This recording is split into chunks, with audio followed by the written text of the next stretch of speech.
Thank you everyone for joining us today. Please join me in welcoming Rick Van Acker from University of Illinois at Chicago, who will be speaking to us today about functional behavioral assessments and behavior intervention plans. All right. Thank you, Sherry. Good morning. So we're going to talk a little bit about behavior and behavior intervention plans. This has become a bigger issue perhaps for many of you this year, kids coming back from COVID. We've had a year where students were not necessarily having the socialization that they'd had typically in a school.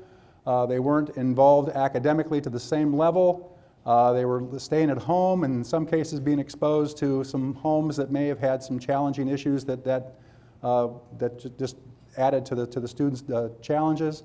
They came back to school and we're seeing, and we'll talk a little bit more about this, but we see some COVID slide kind of stuff. So even a typical student, especially in the area of math, was anywhere between 6 and 12 months behind in terms of loss of skills, but we still advanced them a grade level. So if I was in 6th grade, I didn't catch all my 6th grade skills, but now I'm in 7th grade. And of course the teachers are under all kinds of pressure to provide, to get the scores up and everything else. So it's been kind of a perfect storm. Everybody's tired, stamina's down. So we've seen lots more behavior. So we'll talk a little bit about that. The other issue that's coming out is the fact that the U.S. Department of Education that governs special education has no provisions for a pandemic. And so minutes on IEPs, services for IEPs, all those things were still held to the expectation that you would meet whatever was on their IEP even though we weren't in session. And so we're seeing a huge increase in the number of due process hearings in which families are saying we need some compensatory skills, some compensatory time for the times that we lost during the COVID period of being out of schools. So, and then schools are having a hard time finding staff, so they can't necessarily find those minutes. So it's been a nightmare in terms of what's going on, in terms of what's happening. So we'll talk a little bit about that as we move forward. Hopefully this thing will work out right, okay? So part of the challenge is, just as teachers in general, we have a really tough task in terms of we're supposed to provide this appropriate education to all children. We're one of the only institutions that has to serve anyone. So I can bring any child with any level of disability, no matter what the situation is, and you as a school personnel, the school is mandated to provide services at an appropriate level for that student. Besides fire stations, police stations, and some hospitals, I don't know any other organization that really has a no decline basis. We have to serve everyone. And if we have a student who requires incredibly difficult services that we can't provide in the public school and we can't find someplace else for that student to be served, we're still serving that student. So it's a significant challenge. We're seeing an increased level of diversity. Sherry was just talking about the fact that we're looking at not only just the issues of race, ethnicity, linguistics, academic, but we've got in terms of sexual orientations and all those number of situations where we're saying, how do we begin to recognize, acknowledge, and honor all the diversity that we have in our classrooms and in our schools? We know that we're seeing that in typical public schools, the majority of students are coming from lower income families. And so many of these students are coming in, they haven't necessarily had the same exposure to the pre-skills that we expect them to have. They may not have had maybe it's a single mom family situation and she's got 2 jobs. So there hasn't been somebody who's been there to read to the child. They may not have that book that's been read to them so many times that they can recite the book because they somehow know the story in terms of what's going on. They may not have a number of skills that we expect them to have as they move into school. We're seeing a number of students who are coming with emotional, behavioral disorders. We'll talk a lot about that as we go forward. Increased challenges for COVID-19, which we talked about. And we're mandated to provide these services in the least restrictive environment, okay? And we're supposed to provide, to the fullest extent appropriate, age-level instruction or grade-level instruction. So that's a challenge for many of our students in terms of what's going on. It's for many of our staff. And then we have the high-stakes testing that continues. So this all puts an incredible level of pressure on teachers, on schools, on school personnel to meet the needs of these students. So if you take make sure I'm not going on here. The other challenge that we have is which I mentioned before, we've got this reality of the pandemic. And so we know kids are coming back with a number of issues. We also know that the students don't have the stamina and our staff haven't had the stamina to actually take on the tasks that have been brought forward. So that's a real challenge, and we have to recognize that. And that we're getting kids who are coming in, staff that are coming in, who have been chronically stressed. They've been exposed perhaps to some toxic stress levels during this time. There's still fear in terms of what's going on. Is the pandemic over? Are we going to have one more variant that's going to come through? All these kinds of issues that continue to become kind of a process or a challenge that can add to the trauma that our students and our teachers are facing. The typical classroom, and some of this is going to be repeat for those of you that have been in, because I know I've been presenting here almost every year for a number of years. So there's going to be some repeat in terms of content, but it's all pretty critical in terms of we understand what's going on as we build on this. So if I'm a typical teacher in a classroom, it's estimated that 1 in 5 children has a diagnosable mental health problem. Now that does not mean that they have been diagnosed. It is only that they meet the criteria that if there was somebody who was actually doing some sort of screening, they would be identified as potentially showing mental health issues. 1 in 5. So if I've got a class of 25 students, 5 of my kids probably have a diagnosable mental health problem. All right? And we know that if I'm going to have a mental health problem any time in my life, I am typically going to start showing symptoms around the age of 11. Again, the problem is that we don't have good children's mental health in this country. In fact, 70% of the mental health services provided to children in the United States is provided by the school system. We are this nation's children's mental health system. And we don't provide much services whatsoever in terms of mental health. And so you think, we don't give much, but that's 70% of what's being given. That's a pretty scary situation. Okay? And we know that children who have hearing loss, who are deaf or hard of hearing, have an increased exposure to and frequency of having comorbid disabilities. And it's not a surprise in terms, part of the issue is that for many of these children, just the whole aspect of the isolation that they live, we were just talking in terms of even as families. If I'm the only family in a rural community in southern Illinois, where do I get my socialization? Where does this child get included? Where does the family get the skills and supports and services that they need? And so we end up having a situation where that increased isolation can add to the potential of problems. Not everyone that obviously has a hearing loss is going to experience a comorbid mental health kinds of issue, but they're 4 times more likely, which is pretty significant, right? And depression is not the only situation. We're seeing increased issues around issues in terms of cognitive impairment, anxiety disorders, psychotic kinds of situations. Just across the board, we see an increased potential or probability that we may be seeing some mental health kinds of issues in these children. And part of the issue that we're looking at is that research that's been done lately, and unfortunately this is not an area of deep research. It's an area where we really need more researchers out there. But one of the things that they're beginning to find is that just the fact of the hearing loss itself, in terms of some neural pathways in the brain that aren't getting stimulated, may add or increase the risk for issues around mental health kind of challenges. So the fact that I'm just not getting that stimulation, that hearing stimulation, does play a factor. All right? So as far as schools, we don't, as you went through as a teacher, your pre-service training as a teacher, what you probably all had to take a course called Characteristics of Special Education, right? Where it's like, today we're going to talk about kids with behavior disorders, tomorrow we're going to talk about kids with learning disabilities, and then we're going to talk about students with hearing loss.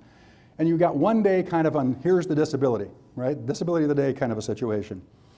And for most teachers, that is the only course they get in special education, period, that's it. And we know that having one course is actually worse than having none because it tends to point out the differences instead of the similarities.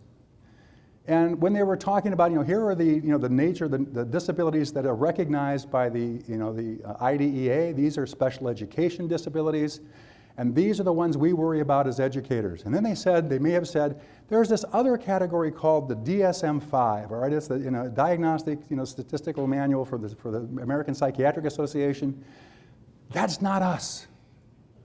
Those disabilities aren't our disabilities. All right, that's not the same thing.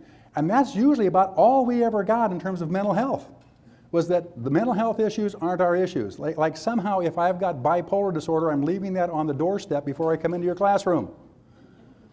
I don't. I bring it right in there with me, right? Kind of a situation. So, but we didn't get much exposure to that, knowledge about that, issues in terms of what does that mean for us as educators, what does it mean for my classroom. But even if we look just at behavior disorders, there's an increased probability that if I'm a student who's got a hearing loss, I'm going to have a greater likelihood that I will begin to display behaviors that will get me identified as having an emotional and behavioral disorder at the educational level. So basically looking, in terms of it's over double, right? And this is the category, this is the one category in special education. Students with emotional disturbance is one of the only categories we have that is dramatically underdiagnosed. Schools, the federal government says it should be somewhere around 1.5 to 3% of kids should fall into that category of ED. Only 1 year since 1975 have we identified more than 1%.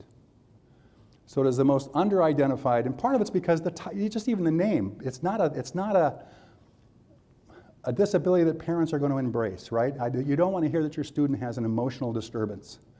So it's not that some of these kids aren't getting services. Sometimes they're just being labeled under other disabilities. They'll be identified as a student with learning disabilities or some other category, other health impaired.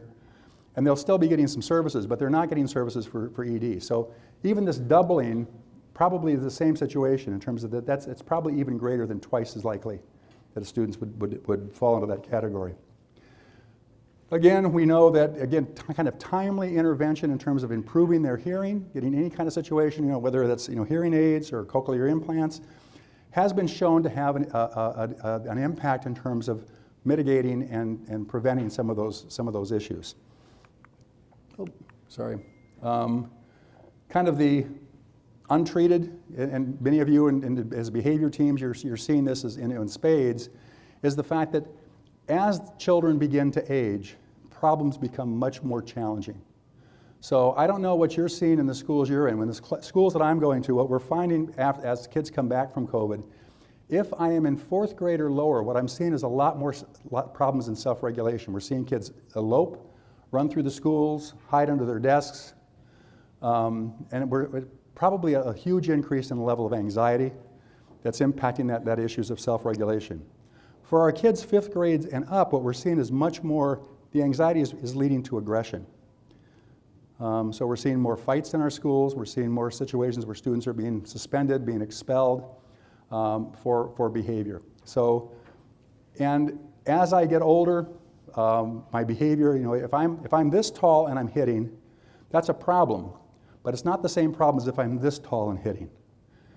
And I'll go into schools and it scares me sometimes because I'll be looking at kids who are in preschool, kindergarten, 1st grade who are displaying some pretty significant levels of aggression.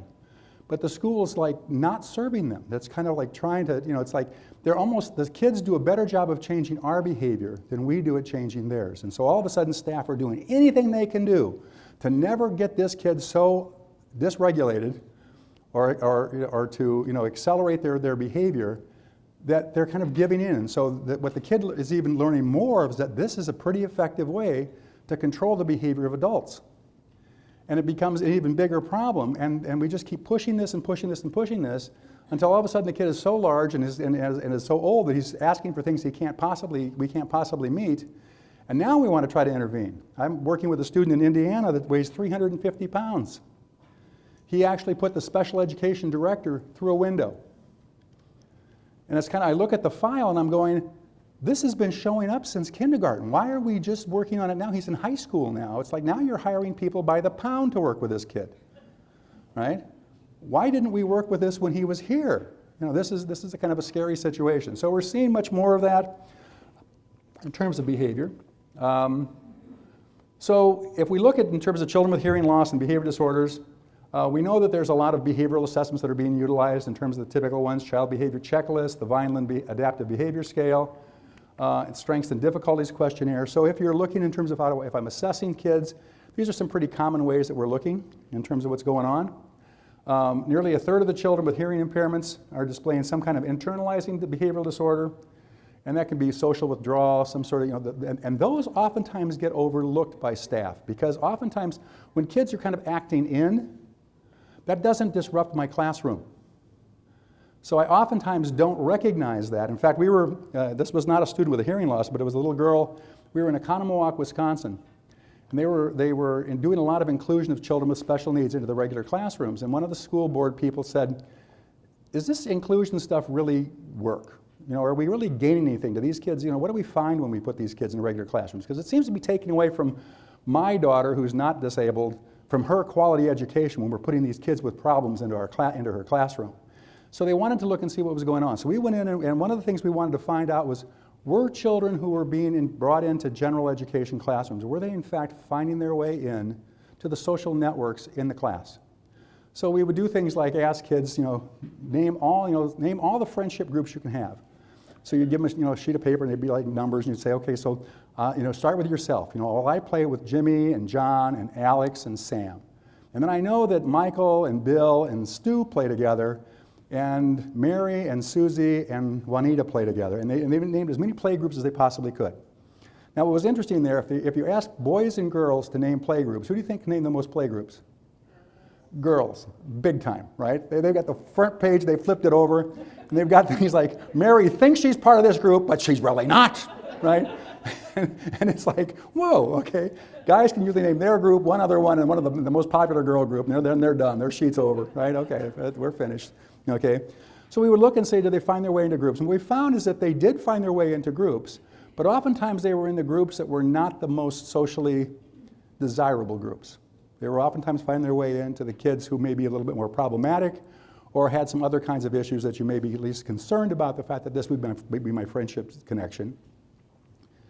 We also then had kids identify, to try to identify the types of groups, we had descriptors. So we'd say, who's cool? And then we'd have a little statement about what cool means. And kids could nominate themselves up to three people. They could say, well, I'm pretty cool, and Billy's cool, and Jimmy's cool. Okay? Or they could just say, there's nobody cool. They have no one. Who gets in trouble, who's sad, and we had a whole number of, I think, 33 different things kids could rate on. Who's sad was an interesting one. This is where this long story is going to. We had one little girl who was identified, it was a class of 23 students. 21 students, including herself, identified herself as sad. We also asked teachers to rate. The teacher didn't see that at all. So one of the other challenges, and again, it's those internalizing things that sometimes get lost because we simply are not as attuned to looking at that. And that's unfortunately a big area for kids with hearing loss.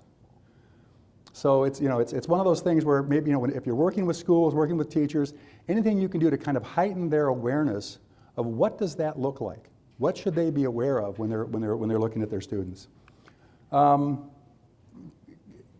to normal hearing peers, children with hearing loss have shown a higher prevalence of disruptive behavioral disorders, so we see an increase in terms of oppositional defiant disorder.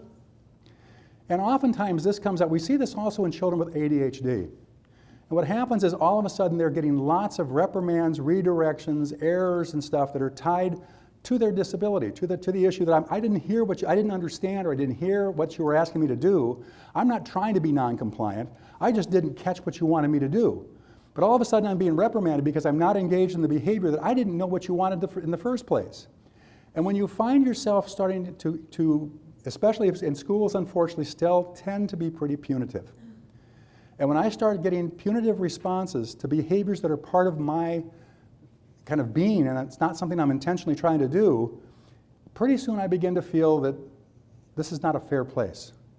And so if I've got any propensity towards oppositional defiant disorder, if I've got any kind of biological orientation towards that, I'm going to be put in a situation where I'm more likely to experience situations that will actually make that manifest. So we're seeing more oppositional defiant disorder in this population. Again, yet these children are even less likely to get mental health services than their hearing peers. So we already know that kids in general aren't getting it. That throws us even further into the situation. And in many cases, again, if I'm not in a pretty resource-rich area, just even finding somebody who can begin to assess a student who's got a hearing loss around some of these issues becomes a challenge. Okay. Behaviors that are reported by parents and teachers, kind of negatively influence conduct and engagement. You've probably got parents that you work with that as soon as they see a call coming from the school, they don't answer it, right? Because what they're going to hear is some other thing their kid's doing that they're, and it's the kind of, if I had the answer, trust me, I would do it, right? I don't need to hear one more time about what my little Billy or what my little Sally has done wrong, all right? And so they get pulled away from the school. Their connection with educators, with believing that the school's got their child's best interest at heart, starts to deteriorate, and it kind of self-feeds itself in terms of adding to the problems, okay? So hearing impaired children show significantly more proactive aggressions, symptoms of psychopathology, attention deficit disorders, oppositional defiant, and conduct disorders than their normal hearing peers. Okay? So again, we've got that 2 to 4 times more likely to have issues. Right? Some of the things that have been associated with this, and some of these are really challenging: special schools for the deaf, sign-supported language, hearing aids in contrast to cochlear implants, higher age, male gender, lower social economic status, lower intelligence, and delayed language in development. So part of that, if you kind of look at going back to the research where they're saying, if students are in situations where they're not having the ability to hear or to stimulate those neural pathways, you're going to get an increase in terms of these kinds of mental health issues. Many of these things that have been shown to be associations are situations where students have been put in situations where they're able to communicate, develop a social interaction, but may not necessarily promote that brain development in terms of the auditory processing and the neural pathway development. Okay, so the other challenge that we have is that, and this is as I was looking through things to kind of come in here, there has been virtually no research, 2 studies that I've found, that have actually looked at behavior interventions for students with hearing impairment, that have actually been out to say what works with this population. So what we're basically doing is extrapolating from the hearing population to say, if it works with a child that can't hear, it should work with a child who has a hearing loss. That's not necessarily a safe assumption, okay? In fact, the only thing I found was a study that talked about play therapy, that play therapy is effective, okay? That doesn't give us a great deal to pull from. So I just want to throw that in as kind of a caveat as we talk about today. So all of those issues that are related to hearing loss that put this child... I'm sorry, just basically, it's like, have there been any studies with students with visual impairments? I know you said there's a very few with hearing impairments. Is it the same thing with visual impairments? From what I know, I work with this Wisconsin School for the Visually Impaired in Janesville.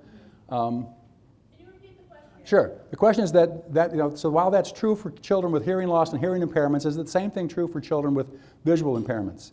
And the answer is there's been more studies with visual impairments, but there's not a rich area of research. Okay. Part of that may be by virtue of numbers. These are lower level disabilities in terms of the number of kids affected.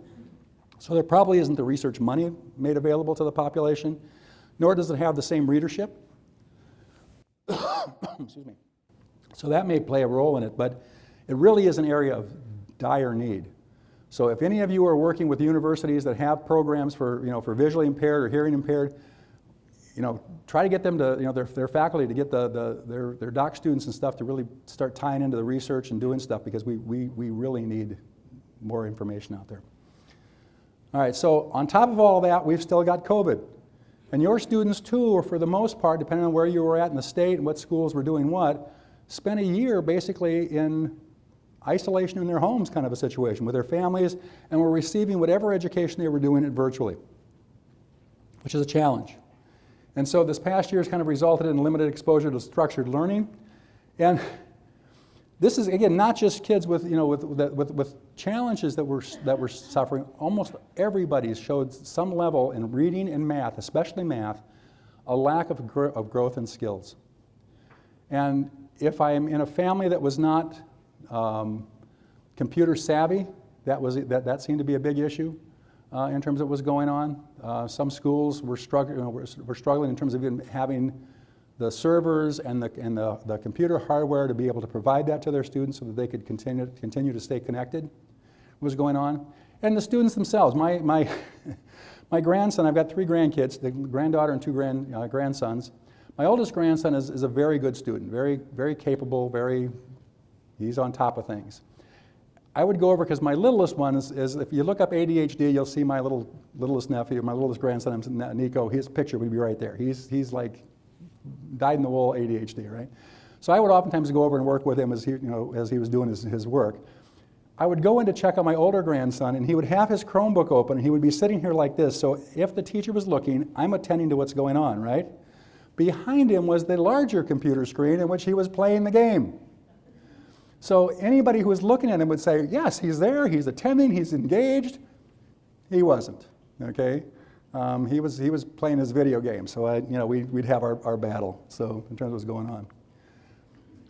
That's social skill loss, and that's huge. The amount of time that these kids, and for some of our littler kids who basically lost a year, during a critical time for them to develop those social skills and those social expectations, that's been a nightmare for those kids. Decline in academic and social emotional skill acquisition, increased exposure to trauma, and in many cases some dysfunctional family situations. One of the other things that we caught during the COVID time was, because teachers were now watching screens and seeing what was going on behind the scene, we were seeing lots more situations that put teachers aware that these kids are in some cases coming from very, very challenging homes. So as a result of just COVID, what we're seeing is that among children and adolescents, increased rates of reported depression, anxiety and depression, kind of moderate to severe impact on mental health. Parents are talking about the fact that they're worried about their child's emotional well-being. Half the children reported feeling bored. They were worried that they're not learning enough academically, and they reported concerns about that socialization. So again, if you had a student in high school, that lack of prom and all those kinds of important points and times that they missed were a significant issue. And what a lot of kids did during that time of COVID was they sat in front of their screens, whether it was a tablet, a phone, whatever was going on, and they were playing video games. And depending upon who was watching and what the nature of those video games were, could be pretty questionable in terms of what was going on. So for example, it's a rare school that I can go into that by third grade, kids have not played Grand Theft Auto. Now, if you don't know what Grand Theft Auto is all about, you get a list of cars that you're going to go carjack. So you go through the streets kind of thing, you find the car that you're looking for, you can jerk the person out of the car and beat them bloody, and blood is flying all over the place while you're beating them. You jump in their car and you head back to the warehouse to turn the car in, but on the way you are a little horny. So you stop and you pick up a prostitute and you bring her in the car, and the car bounces while you've got her in there. And then you can beat her up and take her money, jump back in the car, drive on down the road. Now maybe a little shooting spree would be a fun time. So you can get out of the car and just start shooting people, and you get points for how many people you kill. You jump back in your car, you turn that car in, you get your points, and you get the name of another car. And you start over again. And this is fun, right? Now, it stamps on there, this is an adult video game. Most parents don't pay any attention to that whatsoever. It's just a game. They couldn't possibly put out something like that. When you talk to parents and tell them what this game's all about, they go, really? It's like, yeah, okay. Now, if you really want to get scared, there's a program out there called School Shooter. And that has the major school shootings that actually takes place in the video, takes you through the school at Columbine. You can read about all the school shootings and how many people were killed and what weapons they used and what all had happened, and then you can choose your weapons. Then you go through and you start shooting people in the school. You get extra points for administrators, next is teachers, finally it's kids. They blocked this game for 1 year, but they ended up having to release it because of issues around First Amendment rights. Okay? But this is a game. Now, even games, Mortal Kombat, some of these games were developed initially by the U.S. Department of Defense to have soldiers go through to reduce their level of empathy. And they are very effective at doing that. So one of the challenges that we have is that we are actually seeing that as these kids play this, and the typical kid averaged 4 hours or more on screen per day. All right, and this is not the time that they're doing academics. This is beyond the academics. This is game playing, watching YouTubes, doing the different kind of things that are going on, 4 hours a day. What we do find is that there was a loss in empathy. We had more aggression. We've got more kids who are struggling with weight issues in terms of obesity, and we find that sleep problems are occurring, and it also, one of the things that we're seeing is that they are being more likely to want to engage in risky behaviors. And it takes a riskier behavior to trigger the part of the frontal cortex that says, this is something you should be careful about, because they're being trained to reduce that risk. Okay?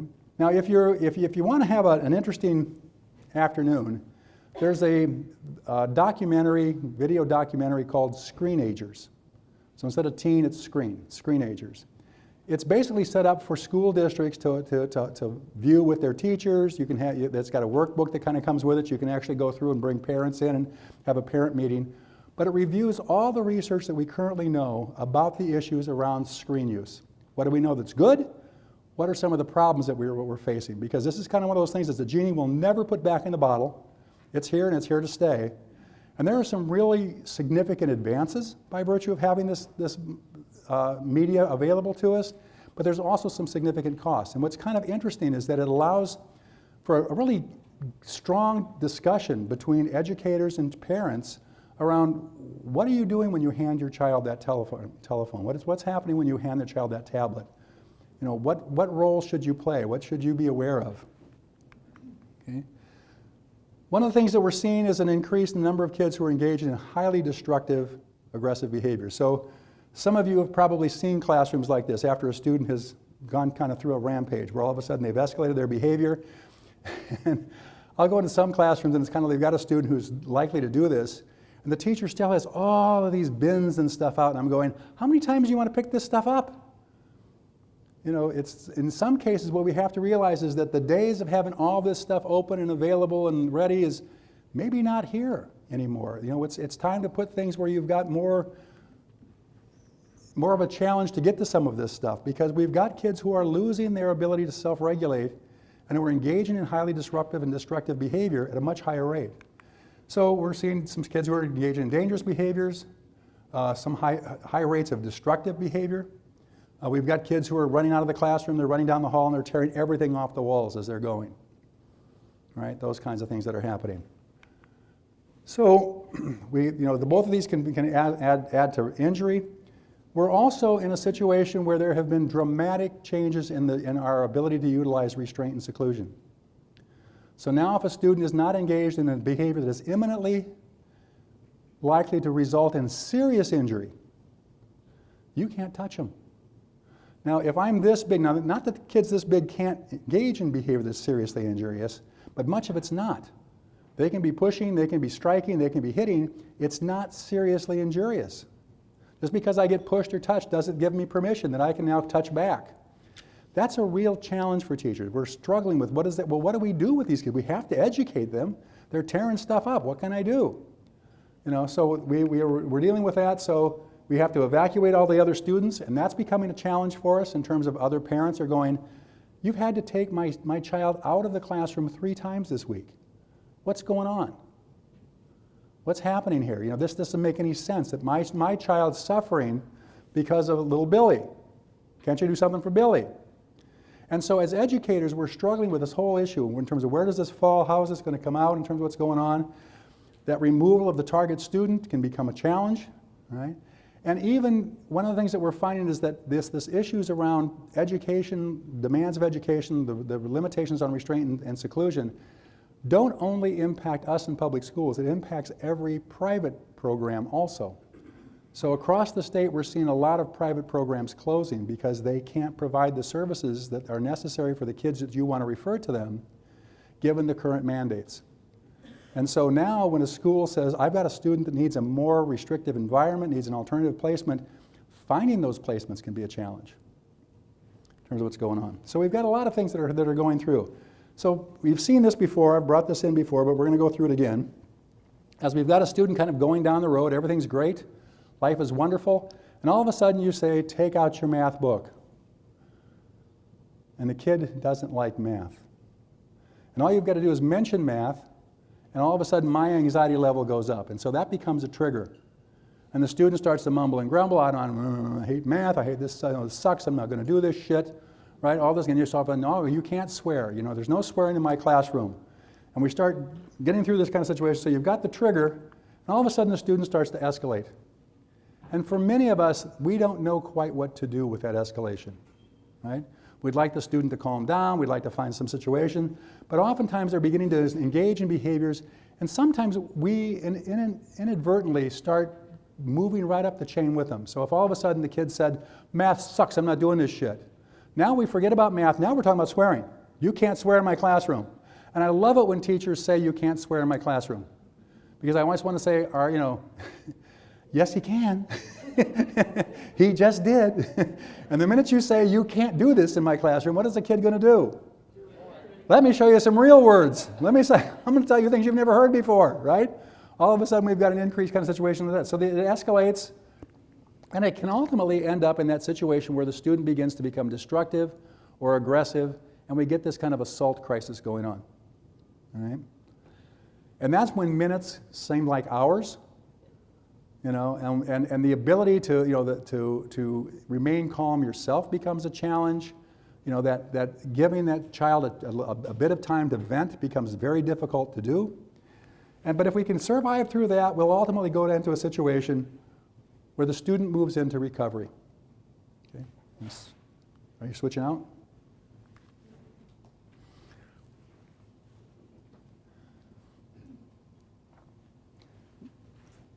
Now the challenge with recovery is as I'm going up here, kids are pretty out of control, even though they haven't started being assaultive yet. They get through the crisis, now they're coming down here, and you'll oftentimes, especially if you had that classroom that was torn up, what you'll see teachers doing is, and when we get back to the classroom, you're picking up all that stuff you threw down. And what happens? Whew, all right? Because when I'm here, I'm no better than I was when I was here. Right? And so this is not the time that I'm going to process this issue. Now the student will come down and ultimately they'll go into, for many kids, a kind of a post-crisis depression.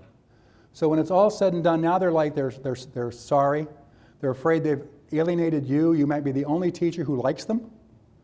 You're going to call mom and mom's going to whoop me when I get home. Right? I'm not going to be able to go on the field trip now because of this. All this kind of stuff, all those birds come home and kind of nest, and they start to feel very, very depressed and upset about that.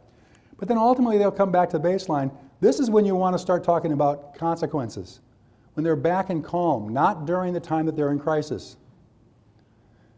The problem with most teachers is that they feel that if I don't jump on you right now, all of you are watching and going, and he didn't do anything.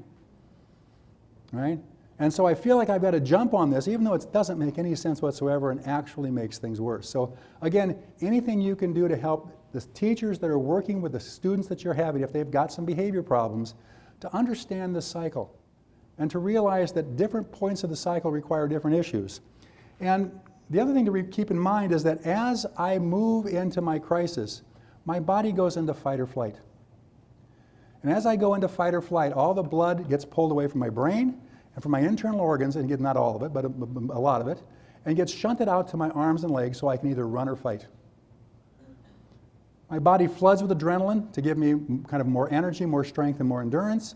And my body floods with cortisol. And cortisol does a couple of things. One is that it helps in terms of, if I get injured, in terms of inflammation, those things.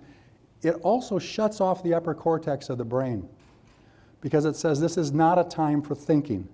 This is a time for action. So it keeps the primitive brain going, but the upper cortex of our brain gets kind of foggy and shut down. So this is not a time I'm capable of doing lots of deep thought. And you'll get teachers who, the kid will be up here in the crisis cycle, and they're going, what can I do to help? I haven't a clue what you could do to help at that point, all right? There's not enough cognition that I'm going to be making good decisions. At that point, what I need is somebody who's going to kind of make clear decisions for me. I want the person to be calm, I want the person to be positive, but give me what should I do at this point? Okay, kind of a situation. So the problem that we have is that general education teachers really are ill-prepared to meet the demands of children with behavior disorders. So we're seeing more kids with behavior problems, more kids with mental health problems. And we, in the state of Illinois, at least, I'm not sure if this is still true out of all the universities, but I know of a number of the major universities here in Illinois in terms of their teacher education program, require no course in behavior management for their teachers, their elementary education teachers.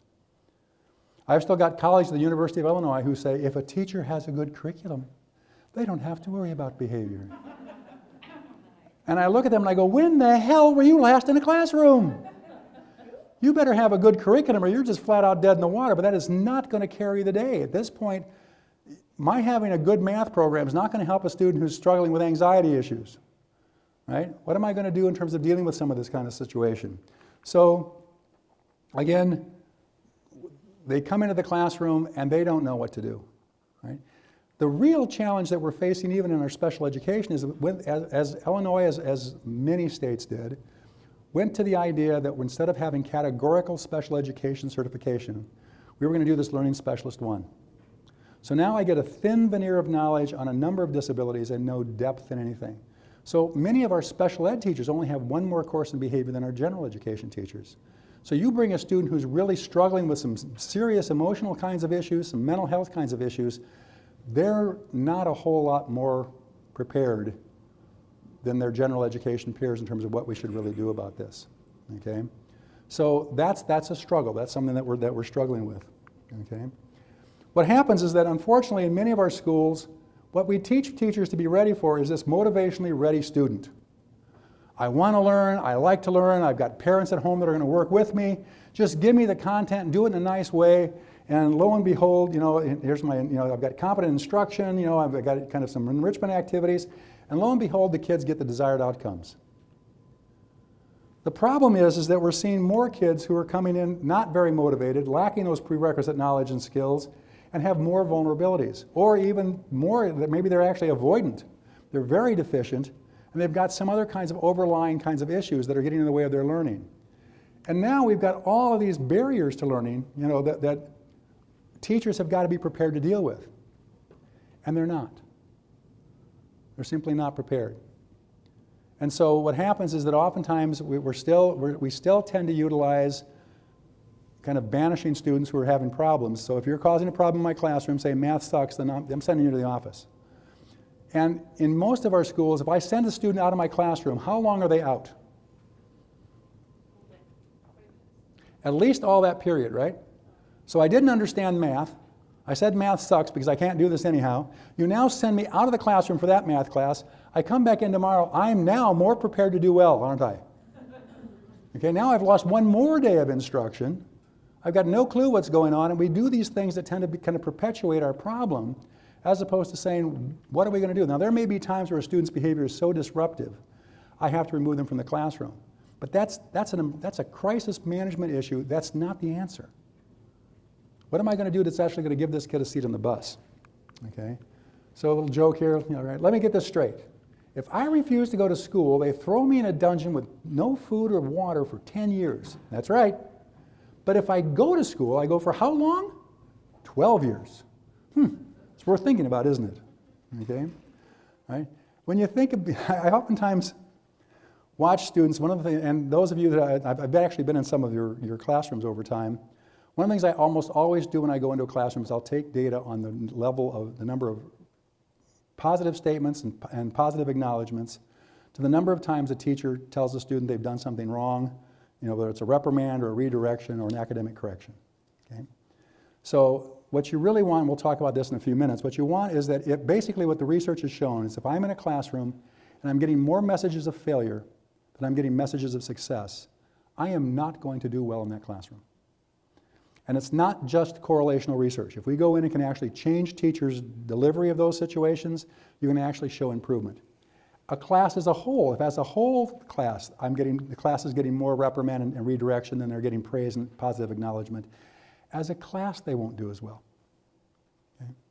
So I'll go in and I'll look at those kind of situations that are occurring, and one of the challenges that I have is the fact that some of these kids, they're a preschooler or they're a kindergartner, and they're already, their name means stop it, right? Randy, it's kind of like, and it's like, this kid's got 12 years of this, right? And it's probably going to be worse next year than it was this year, so it's a big challenge, okay? All right, here's the real rub. If I'm going to change student behavior, for the most part, it has to start with changing teacher behavior. Because if the teacher continues to do exactly what they're doing, what the kid's doing is making sense. For the most part, what kids do works. So you tell me to take out math, I say math sucks, you send me to the office, I didn't do math, life is good. Right? And so if I want to see a change in student behavior, I generally have to get a change in teacher behavior. Do teachers like to hear that? No, because I'm not doing anything wrong, it's her, fix her, right? The challenge is that to do that, I'm going to have to get a change in the teacher behavior. So that becomes a real challenge. So basically, minimally, what the teacher has to be willing to do is implement the behavior change plan. So you're all here talking about, let's talk about, IEPs and behavior, FBAs and BIPs and all this kind of stuff. So you do this wonderful functional assessment, you do this great behavior intervention plan. The reason most behavior intervention plans don't work is because they're never implemented. That's the number one reason for the failure of behavior intervention plans. So minimally, the teacher has to actually implement the plan. And we'll talk about some things, and we'll talk about some pretty basic stuff here today that can be really powerful if we can get teachers to implement them. All right? In some cases, you actually have teacher behavior that has to change. So the nature of, in some cases, I've even had it to where it's the tone of voice the teacher uses. That this teacher is doing things that's making him or her their own kind of worst enemy in terms of the situation. That's even tougher. That's a tougher level of behavior change. But sometimes, one of the pluses of doing the functional behavioral assessment is that it was the first time in 1979 when all this first came through, it was the first time they said as special educators we had the responsibility to go in and explore the environment that surrounds the behavior, to say, can we identify things that tend to occasion this behavior, things that tend to serve to maintain that behavior. So all of a sudden, if one of the triggers is this teacher's voice quality, is the way this teacher chooses to correct things, is the way that this teacher in some cases even instructs material, is the problem, then that's part of what gets talked about and identified in a functional behavioral assessment. Right? Some of us are still a little leery to do that. Right? We don't necessarily want to begin to point out what somebody might be doing because they're not likely to, we don't like conflict, and that's likely to create conflict, and so we just kind of avoid that kind of a situation, and in many cases kind of doom the plan because some of the critical factors that need to be changed are never even talked about. All right? Okay, so again, because of this year, looking at students, superintendents, one of the things that I talked about as I was talking to because this has been a really tough year for me. Because I will generally go into classrooms, they'll call me in because a student is having some problems. I'll come in and I'll observe and I'll help them develop a behavior plan, do a functional assessment, help them develop a behavior plan. And I've got a plan, and in some cases I would kind of I'll guarantee if you can implement this, I'll guarantee it'll work or I won't charge you a penny. I am very confident this would work. And they don't have the staff to do it. They haven't been able to find staff members to actually fill the positions they've got. Or the teachers themselves are so tired that they don't have the energy to implement the plan. And so I'm walking away kind of going, there's no way in the world this is ever going to be happening. This kid is just going to struggle for the next year, this teacher's going to struggle, this is just not going to change. Okay, and that's been very disheartening for me. So I've talked to superintendents. In the first 3 years of this school year, most school districts had more manifestation determinations in terms of more kids going towards expulsion in the first 3 months of this year than they had in years beforehand. Right? High anxiety, rates of anxiety in the youngest students, I talked about this, and then more anger and aggression in the older students. And the superintendents were saying, and my teachers, this was in like October, were saying my teachers are already June tired. They're already ready for the school year to be over. Okay?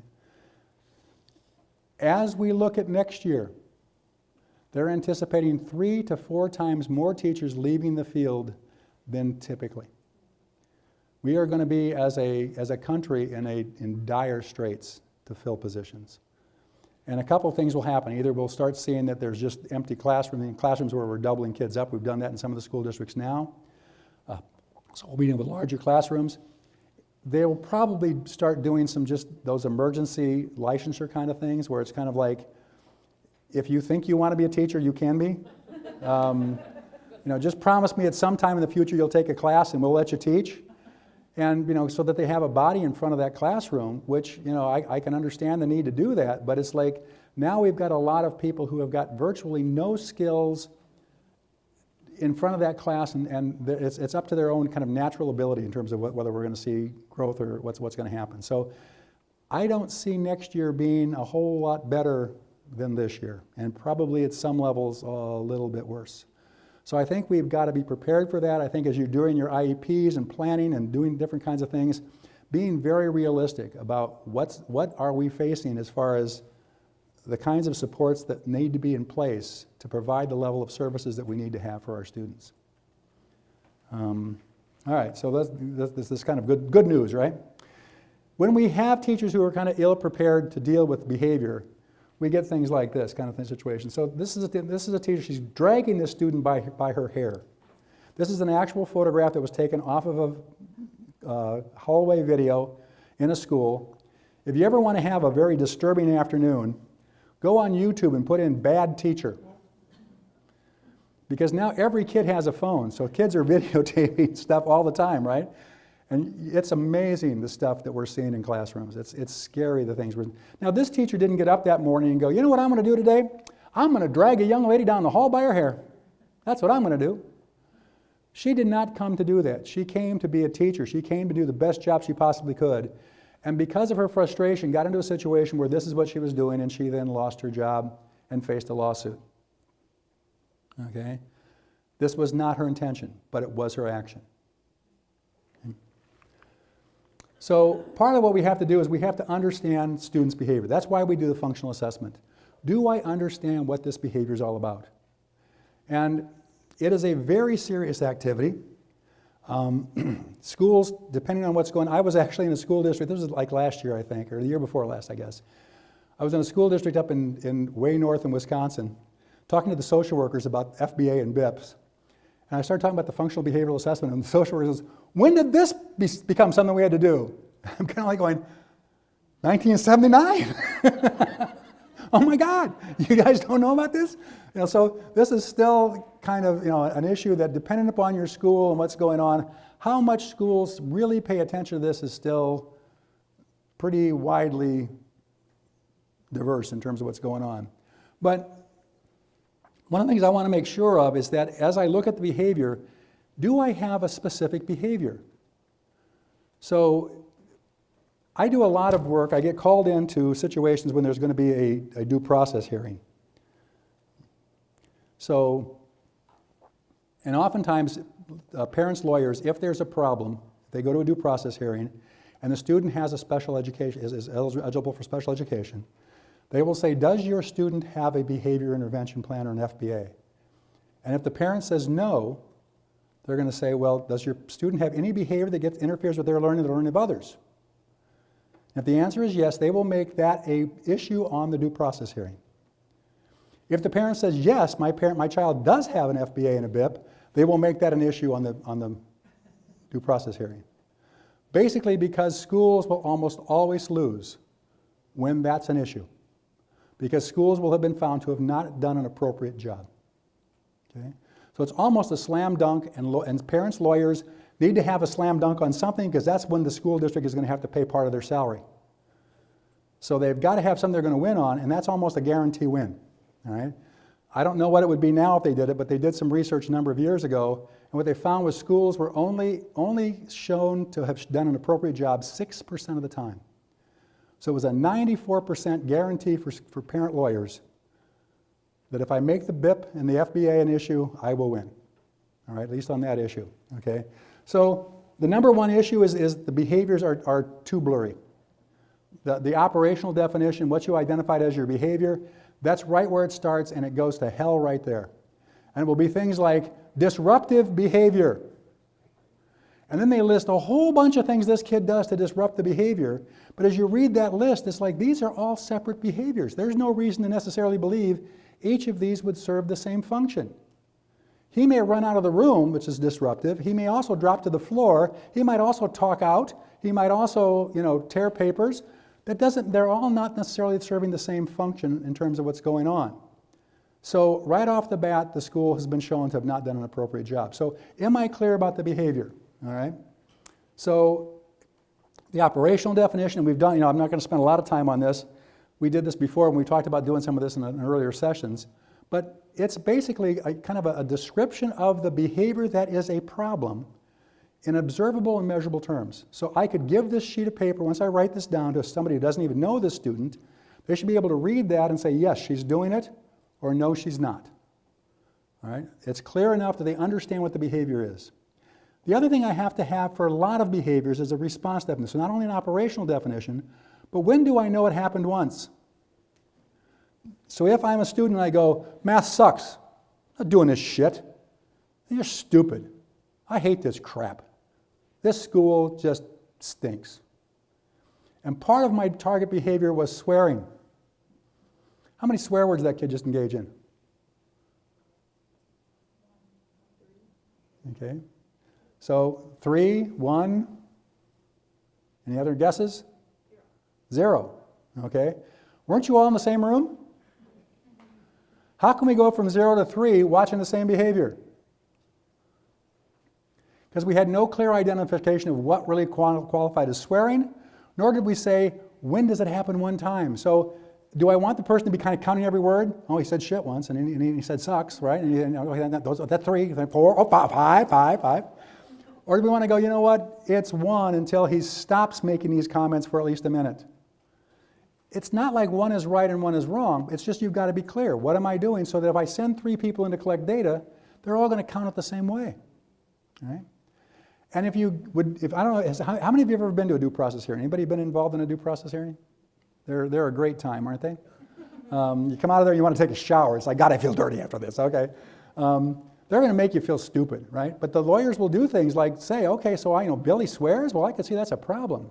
Then they'll actually go through a little role play here, and they'll swear a few times. They'll say, well, how many times did he swear? And one person will say 3.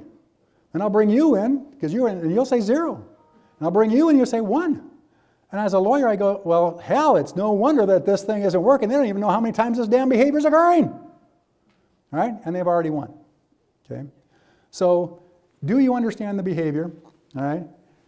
And then I really do want to begin to identify how does this, what does trigger this behavior? What occasions it? What seems to be the payoff for this kid? How does this behavior work for this student? All right, what's the function? And then, are there things in the environment that actually serve to maintain that, so that they actually fall in and make that function work? So again, if I say math sucks and you send me out and I get to avoid math, this is working. Why would I ever want to stop saying math sucks, right? So do I understand those kinds of things? So do I have a sense? And again, you've seen these before, but I love these cartoons, so I'm just going to run through these, then we'll I think it's about time to take a break, a few minutes. Don't encourage them, Sylvia. What's going on here? What's the function here? Attention. That peacock wants the attention of at least one of those young hens, right? Okay. No way I'm going to that party tonight. I won't know anyone there, and that means I'll be introduced. And I never learned to shake. What's going on there? Escape and avoidance, right? Do we have kids who try to escape and avoid? Number one function in schools, when you do an FBA, the number one function that's identified for student behavior is escape and avoidance. And we'll talk about that in a few minutes. Do we have kids who do things for attention? Absolutely. Especially a lot of young kids. I can't get anything unless I get some attention. I can't reach anything. I can't get anything. I've got to have the adult's attention before I get anything, right? No way. I'll put my magazine down when you put your magazine down. Okay?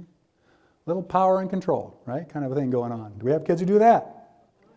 In fact, we've got some mental health issues in terms of issues around oppositional defiant disorder and reactive attachment disorder, where control is a very critical factor. If I think you're in control, that means I'm not in control, and I begin to feel unsafe. Right? All right, Rusty's in the club. All right, little peer affiliation. Okay. Just stay in the cab, Vern. Maybe that bear's hurt, and maybe he ain't. And it's Bob's Honeys, Berries, and Grubs. Sometimes it's actually the tangible thing. If you've got the ball and I want the ball, I come over, smack you, I've got the ball. Right? For crying out loud, Warren, can't you just beat your chest like everyone else? And Warren's got this fart thing going on under his arm. Okay? How many of you work with students middle school or older? Okay? About middle school age, the frontal lobes begin to start to develop, and kids actually start making judgments, and they start looking at their identity and who they are, what's going on. And you start seeing little kids oftentimes behave because of the way their parents respond or their teachers respond. It's not that they're making clear judgments about this is the right thing to do. It's this is what makes people happy, right? Kind of a thing. And so this is why I do it. Get to middle school, they start thinking about this, and they go, I don't know if I really believe that, right? And just like when kids start to walk, they stumble. When kids start to use judgment, they sometimes stumble. Kids will oftentimes try to work in terms of who they want to become as they're part of their peer. And I've told this story before, but I love this story. We had this little girl in Geneva, Illinois, who she was cognitively impaired, beautiful little redheaded girl, who decided at one point she wanted to develop a sexy walk. All right? This was who she was going to be. And it looked like somebody had broken her hip. And we're like, oh God, this is not going to help her. All right? And I'll oftentimes talk about the behavior change as a process, not an event. In this case, it really was an event. We decided that we would put up a camera and we would videotape the kids coming out of the lunchroom. And so then we would sit down and let her see this and say, well, here comes Tina, and here comes Juanita. Oh, here you come. And as soon as she saw her walk, we never saw it again. We're like, good, all right? But she had this plan, right? She had this idea in her head about what was going on. So you'll see kids who will start to engage in stuff. Warren here thought this fart under the arm was better than a beat in his chest, okay? Same time, you start getting that judgment kind of stuff. You start getting kids who are making determinations, and so in this case, it's like you guys both are both my witnesses. He laughed when my marshmallow caught fire, and you can see he shot the guy, right? Justice becomes a really critical issue for kids at middle school age and a little bit older.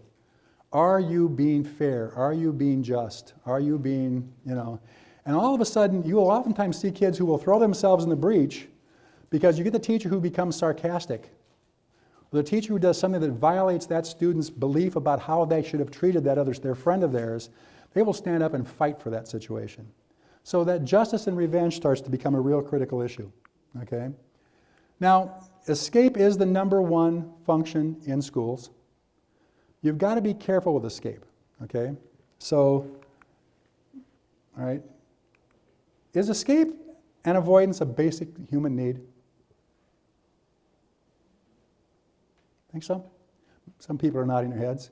It's not, okay? It is a basic primal response if you threaten one of my basic needs. Okay? So it's a response action, and typically, especially for schools, escape oftentimes is associated with threats to safety. If I'm feeling unsafe, if you threaten my ability to be competent, so that self-esteem issue in terms of you're asking me to do something I can't do or I'm going to look stupid, or if you threaten my autonomy where I've got absolutely no choice. Those are the three things that oftentimes trigger escape behavior in students. But what we'll get is people who don't think about that, and they think, all I've got to do is stop the escape. So all of a sudden, you're saying, math, I'm not doing this shit, and I come over here and I go, well, we're not going to send you to the office. You are going to do the math. Sit down and get to work. I know you can do it. All right? Now, I may actually even know she can do it, but she doesn't believe she can do it. What's going to happen? What two options, if I'm not going to allow her to escape, what two options does she have as an individual as I stand here and say, you are going to stay engaged in this activity? What could she do?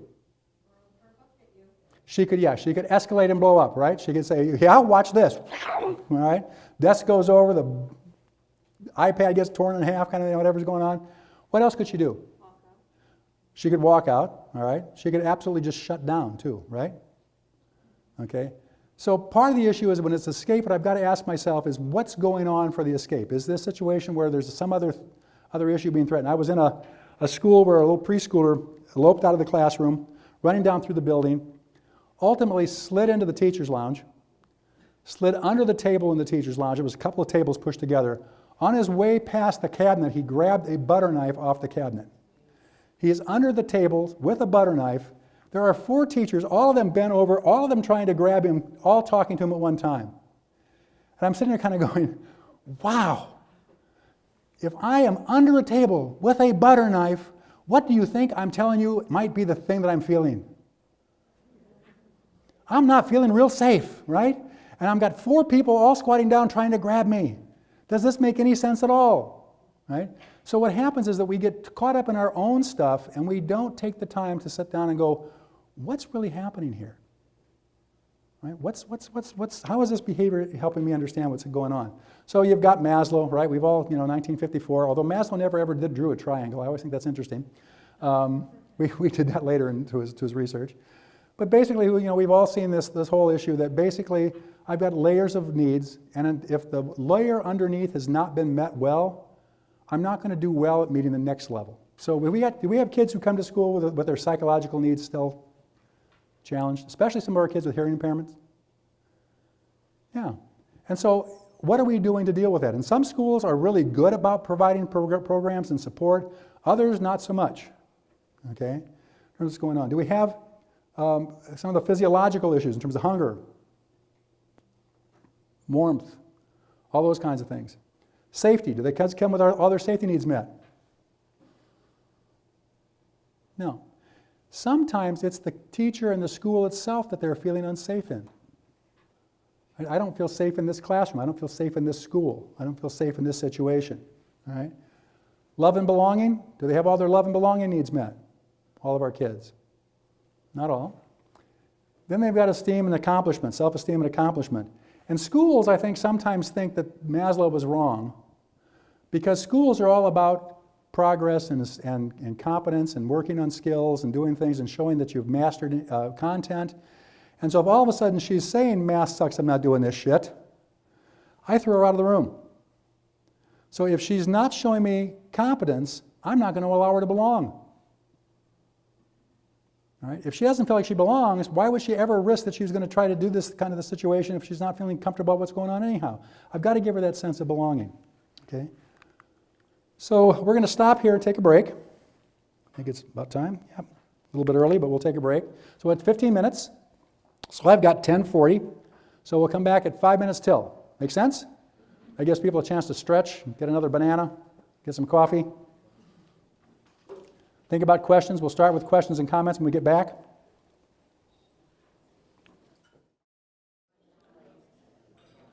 All right, are there any questions, comments, or concerns at this point? This making sense? Anybody care? All right, any questions? All right, we'll go ahead then. So basically we're talking about the idea that we've got to do a functional assessment. The challenge that we're having, and again, in the last couple of due process hearings, when this has come up in terms of the FBA and the BIP, one of the big challenges that people are facing is did I do an appropriate job? So you I throw this slide up here. So the first thing you've got to do in a behavior intervention plan is, again, identify select that target behavior. That is the number one reason schools lose due process hearings, is the behavior is not well defined. And we've already talked a little bit about that in terms of its operational definition. It's a conglomeration. It's almost like things that piss me off. That becomes the target behavior, right? And it's like, wait a minute, that's a whole bunch of different things here. Let's think about this more carefully. So that's number one. Then they've got to develop a hypothesis. So why do I think this kid is doing this? Then I begin to collect data to either be able to support that hypothesis or to throw that hypothesis away and come up with a new one. All right? So what we find in a lot of school districts is they take way too much data, and in other schools they don't take enough. All right? What you basically want to do is find enough data to basically get a sense of that is my hypothesis correct in terms of what's going on there. I don't need to choke a horse with this data in terms of what's happening, but I need to get a good sense of what's happening. It's got to be valid data. And what I really want to do, let me start. There's two types of data.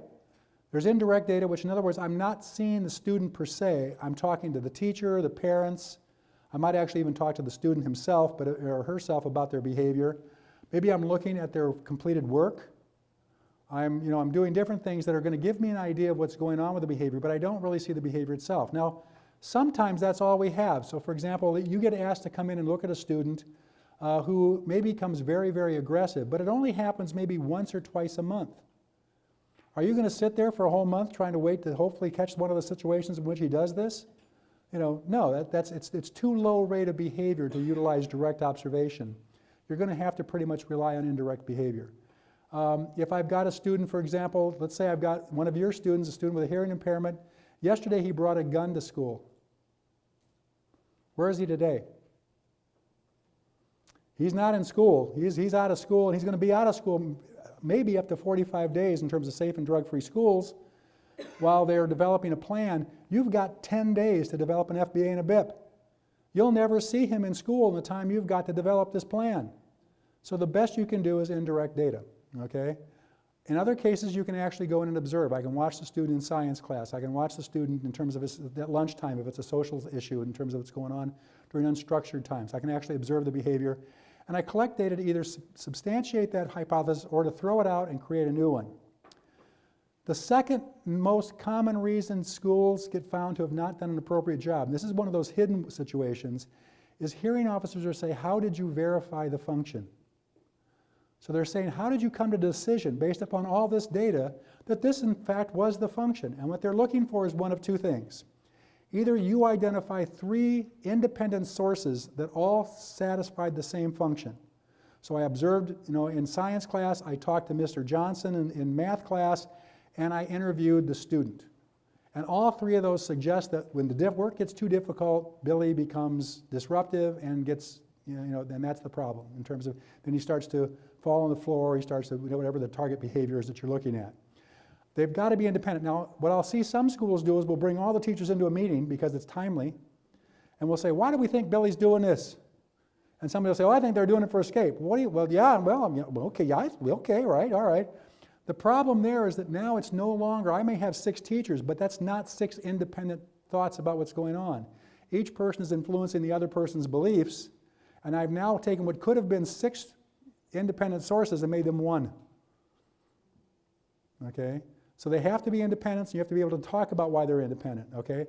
The other thing that's the most common. The most common issue, the way people are validating this, is when they talk about the hypothesis, they go, I believe the function of the behavior is escape and avoidance when the work becomes too difficult, right? And this is based upon my observation of science and on April 13th, on talking to Mr. Smith, and then on talking with a student. And I just identify those 3 things, boom, you're set, you're gold, all right? The other thing you can do is called a functional analysis. And some people use functional assessment and functional analysis as interchangeable terms. They're not. A functional analysis is where you're taking what you think is the function and you're manipulating the environment to see, does it in fact have an impact on the behavior you would think it would have. So if I think this student is escaping, is engaging in whatever this behavior is to escape math, because when math gets too difficult, if I give him an easy math material, what should I see with that behavior? I should see very little of that behavior because he's doing fine. As I make the math more difficult, what should I see? More behavior. So then basically what I'm going to say there is it seems to be escape and avoidance based on a task difficulty, based on a functional analysis in which I manipulated task difficulty. All right? So, but I've got to have one of those 2 kinds of sentences in my situation if you're going to survive a due process. All right? So when you write that function, that part of the function, just talk about what you did to verify that was the function. Does that mean you're right? No, it has nothing to do with the fact that this is necessarily right and true, but the hearing officer can say, I see how you came to your decision, and that's appropriate. So you will have done an adequate job. You will have done an appropriate job in terms of what's going on. All right? If you didn't have it, the other thing is that oftentimes these hearings may happen as much as a year after the situation, and you won't remember what data you took. So even if you did it, and if it's not written, it didn't happen. And if it is written, it happened exactly the way you wrote it. Okay? So you've got to be somewhat cautious on that. You then, so you validate that by the triangulation, that's the 3 sources or functional analysis, and then you develop the plan. In the last, I'd say 3 years, I've seen more situations come up where the plan was not informed by the functional assessment. So they did a functional assessment, but then they developed a plan that has nothing to do with the plan, with what I found the function to be. So for example, I've got a little guy I was working with in a school in the Chicago area, and he was engaging in lots of property destruction, both his property of peers sitting around him, school property. He would get upset. He would get up and he would just start tearing stuff. He'd pull stuff off the wall, he'd break things, he'd snap stuff, he took Chromebooks and broke them in half. He would get all upset. And so they did a functional assessment, and they found out, that basically it was an issue in terms of where he would get aggravated in terms of if he had too many errors. So if he got too many corrections or he felt he couldn't do the work, so the task difficulty. What they ended up doing was a behavior intervention plan that at the end of each activity, they would give him a peppermint. Okay. Now, he liked peppermints, and it worked sometimes. What's the problem with that as the intervention plan? Do we think he was tearing up the room to get a peppermint? It had nothing to do with why he was engaging in this behavior. Okay? So while it might work at times, because and I'm sitting there thinking, well, peppermint would be pretty good about right now. I might manage my behavior a little bit in terms of what's going on, but it has nothing to do with ultimately solving the situation and giving this kid, more degrees of freedom in terms of what's happening. So, and it worked frequently enough to where the school felt pretty good. It was easy to do. They had a bag of peppermints. They could just give them a peppermint, and life was good. Okay. But when they went to a due process, they got their hat, their hat handed to them because you couldn't show a relationship between what the function was and what your intervention was. So it is supposed, the reason we do the FBA is that it's supposed to inform the development of our behavior plan. So we're supposed to look at those things that occasion the behavior. And have you changed the environment, altered the environment so that those things are either no longer part of the challenge or that we're teaching the kid how to deal with those as aspects of the environment. So for a lot of our kids with anxiety, it's not a matter of removing all the anxiety provokers. It's the ability to help him deal with that anxiety when he's provoked. Right? So are you developing the kinds of situations that are going on? Are you, looking at that function? Are you looking at things that are supporting it? So what has become a really critical factor in the development of your behavior intervention plan is what is that replacement behavior? What is it that you're trying to encourage? And is the supports that you're using to encourage that related to the function you identified for the behavior?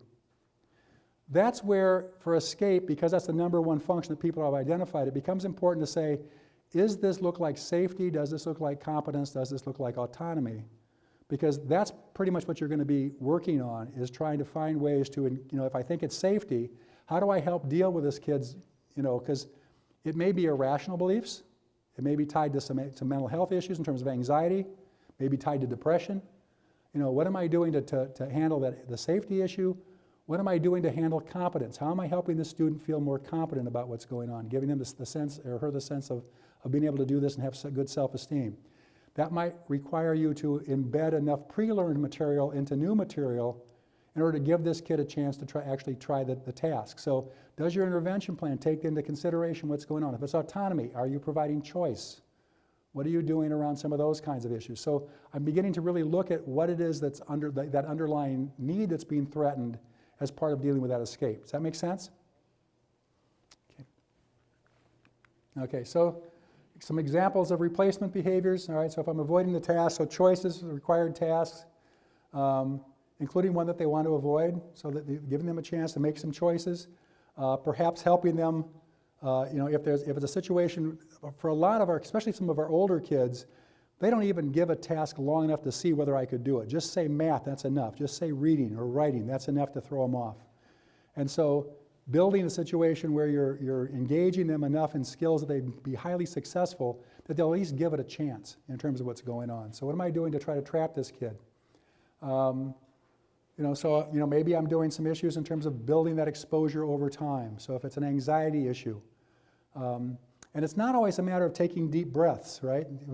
And if I've got a student who's engaged in outpatient therapy, you probably want to talk to that therapist, get permission to talk to that therapist, if the parents will allow that, to say what strategies are they using to deal with anxiety. That's the number one growth mental health disorder right now. We're seeing more kids coming in with anxiety disorders. We're seeing more staff with anxiety disorders. And in some cases, it's actually helping the kid visualize what they're anxious about. So if I do this paper, I'm going to fail. It's not going to be good. I'm not going to get it done well. And actually helping the student realize, can you survive the fact that you might get a paper back saying you kind of missed the idea, the concept?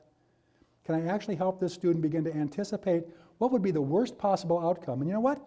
You can deal with that. Because they never get to that point. They just think it's going to be a bad outcome and they just want to avoid, as opposed to going, well, what am I really avoiding? And maybe that's not that terrible, right? And so I began to, to work with it. So what strategies am I going to use? How am I going to use that? How do I build that in? If it's attention, how do I obtain attention? One of the big challenges we have with inappropriate behavior is that it isn't terribly effective, right? So as a student, if I raise my hand and wait for you to call on me, is there a chance my hand might be in the air for a long time? Might you not ever call on me, right? So let's say you've given me a math problem. I don't understand this. It doesn't make sense to me in terms of what you're asking me to do. Maybe I didn't quite conceptualize what it was that you're looking for here. I'm a little bit hesitant to raise my hand to say I don't understand this because all the other kids in the class are looking at me like I'm dumb as a box of rocks, right? So I don't want to look like I've got a problem here. I need some help. Maybe I'll raise my hand and maybe you'll come to me and maybe you won't. But what if I stood up and said, math sucks, I'm not doing this shit? Are you going to attend to me now? What if I take my hand and shove everything off of my desk? Will that get your attention? And who decides when you're going to attend, me or you? In that situation, I can pretty much guarantee that I know how you're going to respond. Any positive way, it's kind of up to you to notice it. So it doesn't surprise me that we get kids who engage in some of these behaviors. I'm actually surprised we don't get to see more of this kind of behavior, especially as we get larger and larger classrooms. We get kids who are, access to an item, sensory stimulation, different issues in terms of what they're looking for in terms of outcomes. We'll talk more about this. One of the biggest challenges, again, is getting teachers to implement a behavior intervention plan. Illinois, Indiana, almost every state, the way the behavior intervention plan is cast in an IEP isn't particularly user-friendly. Okay? And most, especially if you've got a student who's being provided a big portion of their education in general education classrooms, especially from middle school and high school, where if I'm a middle school teacher in a general education classroom, I may, in a class of 20 students, I may have 6 or 7 of them that have an IEP. Each period. What's the odds that I'm going to actually even read the IEPs and possibly remember them? Okay? So a lot of schools have developed like kind of an IEP at a glance. So they've got a sheet that says, here are the goals, here are the objectives, here are the accommodations you're supposed to give.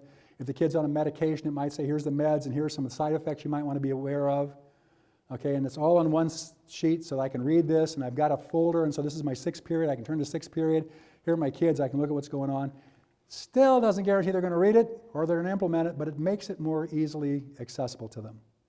What we've done is we've tried to develop kind of a behavior intervention plan at a glance. So in many cases, what I've done is that you flip that IEP at a glance over, and if the kid's got a behavior plan, you've laid it out. And you're kind of looking, going, okay, what is the current undesired behavior?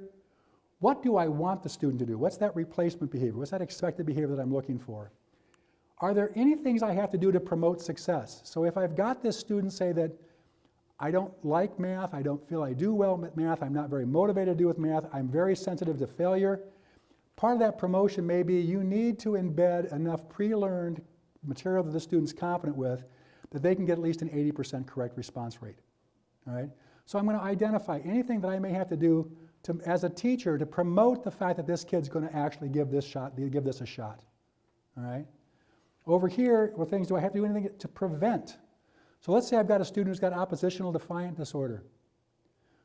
Now, that doesn't give him a free license to do whatever he does, but when he does something, do I want to come in there with a cross voice, loud voice?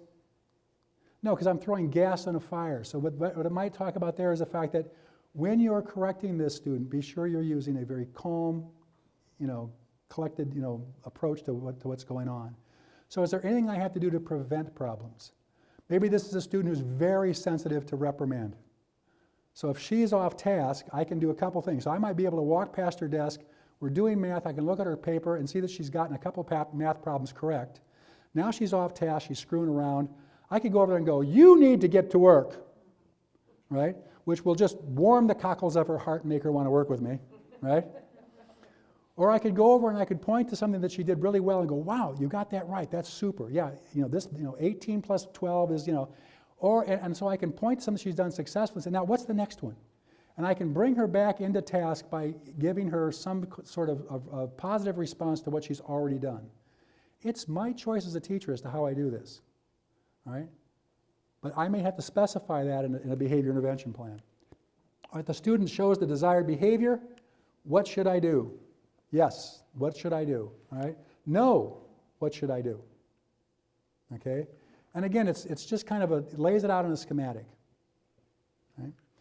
And if you can do that, you've got a plan that's probably going to be one that can be implemented. If you find that you can't do that, you're probably not clear enough yet in terms of what's going on. Okay? So some things that fall into some of those things, you've got some kids who need some like emotion recognition, or, kind of situation. So you've got your amazing 5-point scale, or you've got different kinds of things going on. You may have a situation where you've got a student who's got some sensory issues. You need to do a sensory diet, and all that kind of stuff goes in that prevention and promotion categories, right? Okay. The most important piece of this, and the piece that tends to get overlooked, and this is where it's like what the case, we've got to understand ourselves. So either you, if you're the one working with the student, if it's not you, you need to be able to talk to the teacher about them. Okay? What is it about them that may need to be looked at in terms of the situation? This is the toughest part of this kind of situation. So again, if I'm going to get promote behavior change, generally I've got to get change in that person first in the front end. I will oftentimes talk, and I know some of you have heard me say this before, is the fact that, do we invite kids to come to school? What do? We compel them by law to come. Okay? So in most classrooms, guys, you're the only volunteer there. You chose to be a teacher. They did not choose to be a student. Okay? Their being in that classroom is not a privilege, it is their right. Right? You're the one who has to do the front end work. Right? It is amazing how many teachers don't see that. Right? So sometimes you have to kind of remind them of that kind of situation. Identifying their own triggers. I tend to swear when I do workshops because our kids tend to swear. It is a rare workshop that I do that I don't get at least one person in the summaries going, he swore. Yes, I did. Okay, because it offends people. It's and it's like, and I'm not saying that people need to be okay with swearing, but if that's a trigger, you better recognize that because you're going to hear swearing. If being physical, if destroying things. My daughter's a teacher, and she loves to teach reading. And when she first started teaching, she was teaching down in North Carolina. She called me up and she was crying. And she had a little student in her class, and she was a general ed teacher, but she had a student in her class with some behavior problems. And when he would get mad, he would go over to her bookshelf, and these were books that she had collected, right? Take out one of her books and just start tearing pages out of it. Right? And she was like, ah! And so I said, honey, if you take it in the classroom, it is free game. If it means that much to you, do not take it into the classroom, because it's like it can be, and you cannot let that trigger what's going on. So do I know the triggers? Now, like for me, I know one of the triggers for me is seeing somebody bully somebody. I think it's because I had an older brother who used to just beat the crap out of me all the time. And so when I see somebody picking on somebody, it just triggers me. So I have to really be conscious of that, right, in terms of what's going on. So know your triggers, all right? When you're working with students, get out of your own head. If you're saying, I need you to do this math paper, you got the wrong thing going in place here, all right? What is it for that student in terms of doing that math paper, right? You got to, and this is really because we've got teachers who are under so much pressure to get content. I mean, there's a district not too far away from here that, quite frankly, if you're in that school district, if you're a teacher, general education teacher, and this is April 11th, you are supposed to be on a certain page in the textbook doing a certain activity. And it has nothing to do with are the kids ready to be there. It has to do with the fact that that's the page you should be on now. Okay? And I'm good friends with the superintendent of the school district, and I say, you have got something really wrong in your head. Okay? If you're going to teach that way, you don't even need teachers. You can do this by a computer. Right? Because you're teaching content now, you're not teaching students. Okay? But we've got that, and teachers are under a whole lot of pressure for that kind of situation. Realizing that you do not control student behavior. You cannot control behavior. You can't control their behavior. The only person whose behavior you can control is your own. And you need to. Okay? So I can influence student behavior. I can do things, so like I can't make her do math if she's screwing around. But I can go over there and point out what she did well, praise her for that, ask her what the next question is, give her a chance, especially if I ask her in a way that I know she can get the answer right. What is 3 plus 6? 9, yes, I know she, so I can give her a pathway that she can go for success. That's my responsibility. Okay. So we've had this already going on. So you've got this student who's having a problem. He's coming up here. He's getting it going on here. As he begins to escalate, guess what happens to us? We go into fight or flight. We will begin to also, blood will be shunted from our stomachs and from our internal organs and from our brain. It will be going out to our arms and legs. We are also going to go into fight or flight. And if you've got a staff member who goes, I've been doing this for so many years, it's like ice water going through my veins, it doesn't affect me at all. You're dealing with somebody who's either a pathological liar or a psychopath, right? You don't want either one of them on your faculty, okay? Your body is going to go into fight or flight. Now, you can use a self-control plan, and you should have a self-control plan. And if you're working with kids who trigger this kind of stuff, you should help teachers develop a self-control plan that will lessen their movement away from their baseline, but it will happen. And as you move away from your baseline, your cognition too is affected, and you are behind the student. So right when you need to be doing really good thinking, you're probably at your least good thinking, right? And we need to be aware of that also. And there are times where I tell schools that if you've got kids who are engaging in a lot of really significant acting out behavior, you need to have kind of like an emergency code word.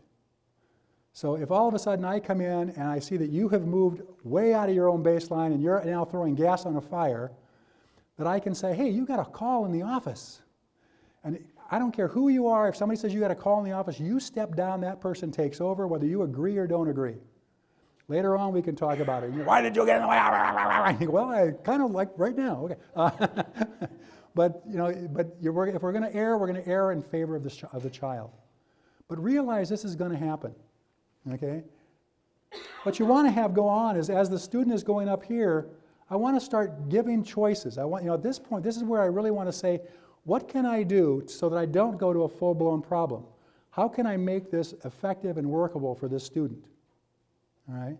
So this is where I really kind of want to go through in terms of I'm going to get kind of that control. I want to have that self-control plan. So I want to put my self-control plan in place.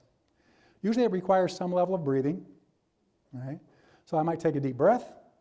I worked in a residential treatment center, and I had a therapist that worked with a group of boys that my wife and I worked with at the time. And he used to say, Rick, you've just got to hang into an intervention one day longer than the kid thinks you're going to. And I always liked that. I thought, hey, that's a cool, kind of a cool thing. And so part of my self-control plan is I take a deep breath, and I tell myself, one day longer. And I have to touch my fingers together. I'll touch my fingers, and that kind of grounds me. Now, I may have to do this 10 times in a crisis situation, but I'm responsible for my self-control. So do I have a plan? I put it in place. I'm aware of it. Because if I'm not in kind of the best control I can be of myself, I am likely to make this situation worse. And how this comes out, about 80% of the success in a crisis situation depends on your response, not the kids. How you respond is going to drive most of what happens. We're big in terms of I want to give kind of an empathetic I statement. So I want the student to realize I am on your side. I want you to be successful in math. I want you to do well in this lesson, okay? So not I need you to do the math. That's that's for me. I want for the student. I want you to be successful. I want you to feel comfortable. I want you to feel safe, all right?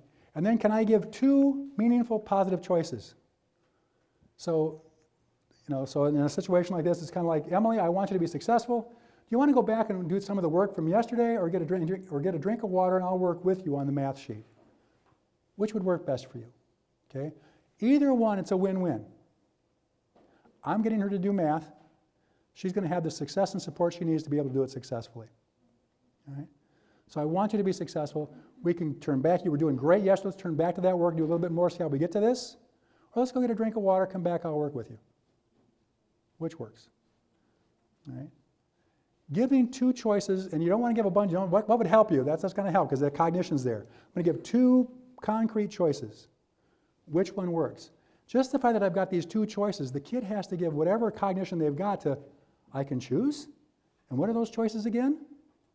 And you're going to get some relaxation just on the basis of that. Okay.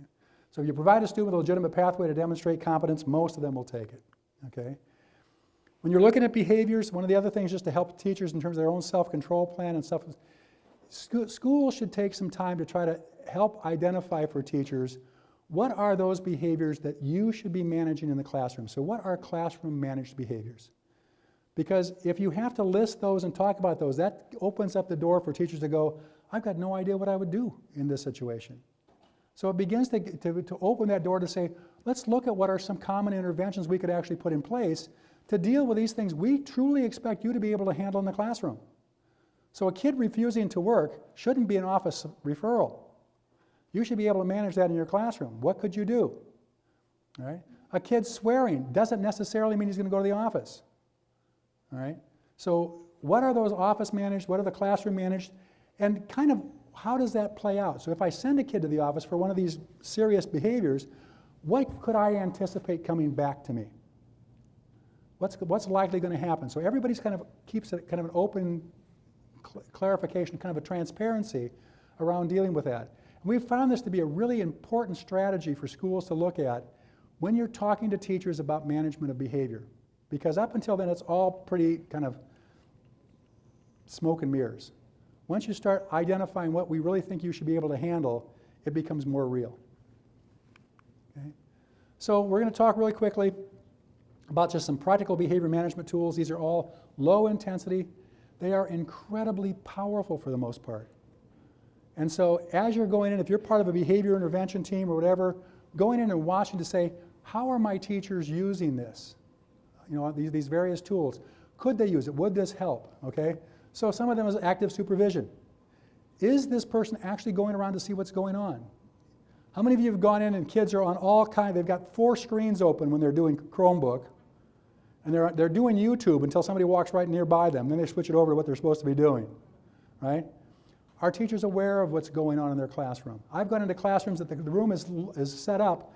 The teacher couldn't walk around that room if they had to. There's too much crap in the room. The way the desks are set up doesn't allow for active supervision. So does this provide an opportunity for the teacher to know what's going on? Am I clear about behavioral expectations? This is huge. All right, we'll talk about this in a little bit more detail in a few minutes. All right? If I see a student getting reprimanded, one of the things I'll do is, I look at reprimands and praise statements. If I see a kid being reprimanded, the first thing I ask myself is, how did that kid know that that was going to be a problem behavior?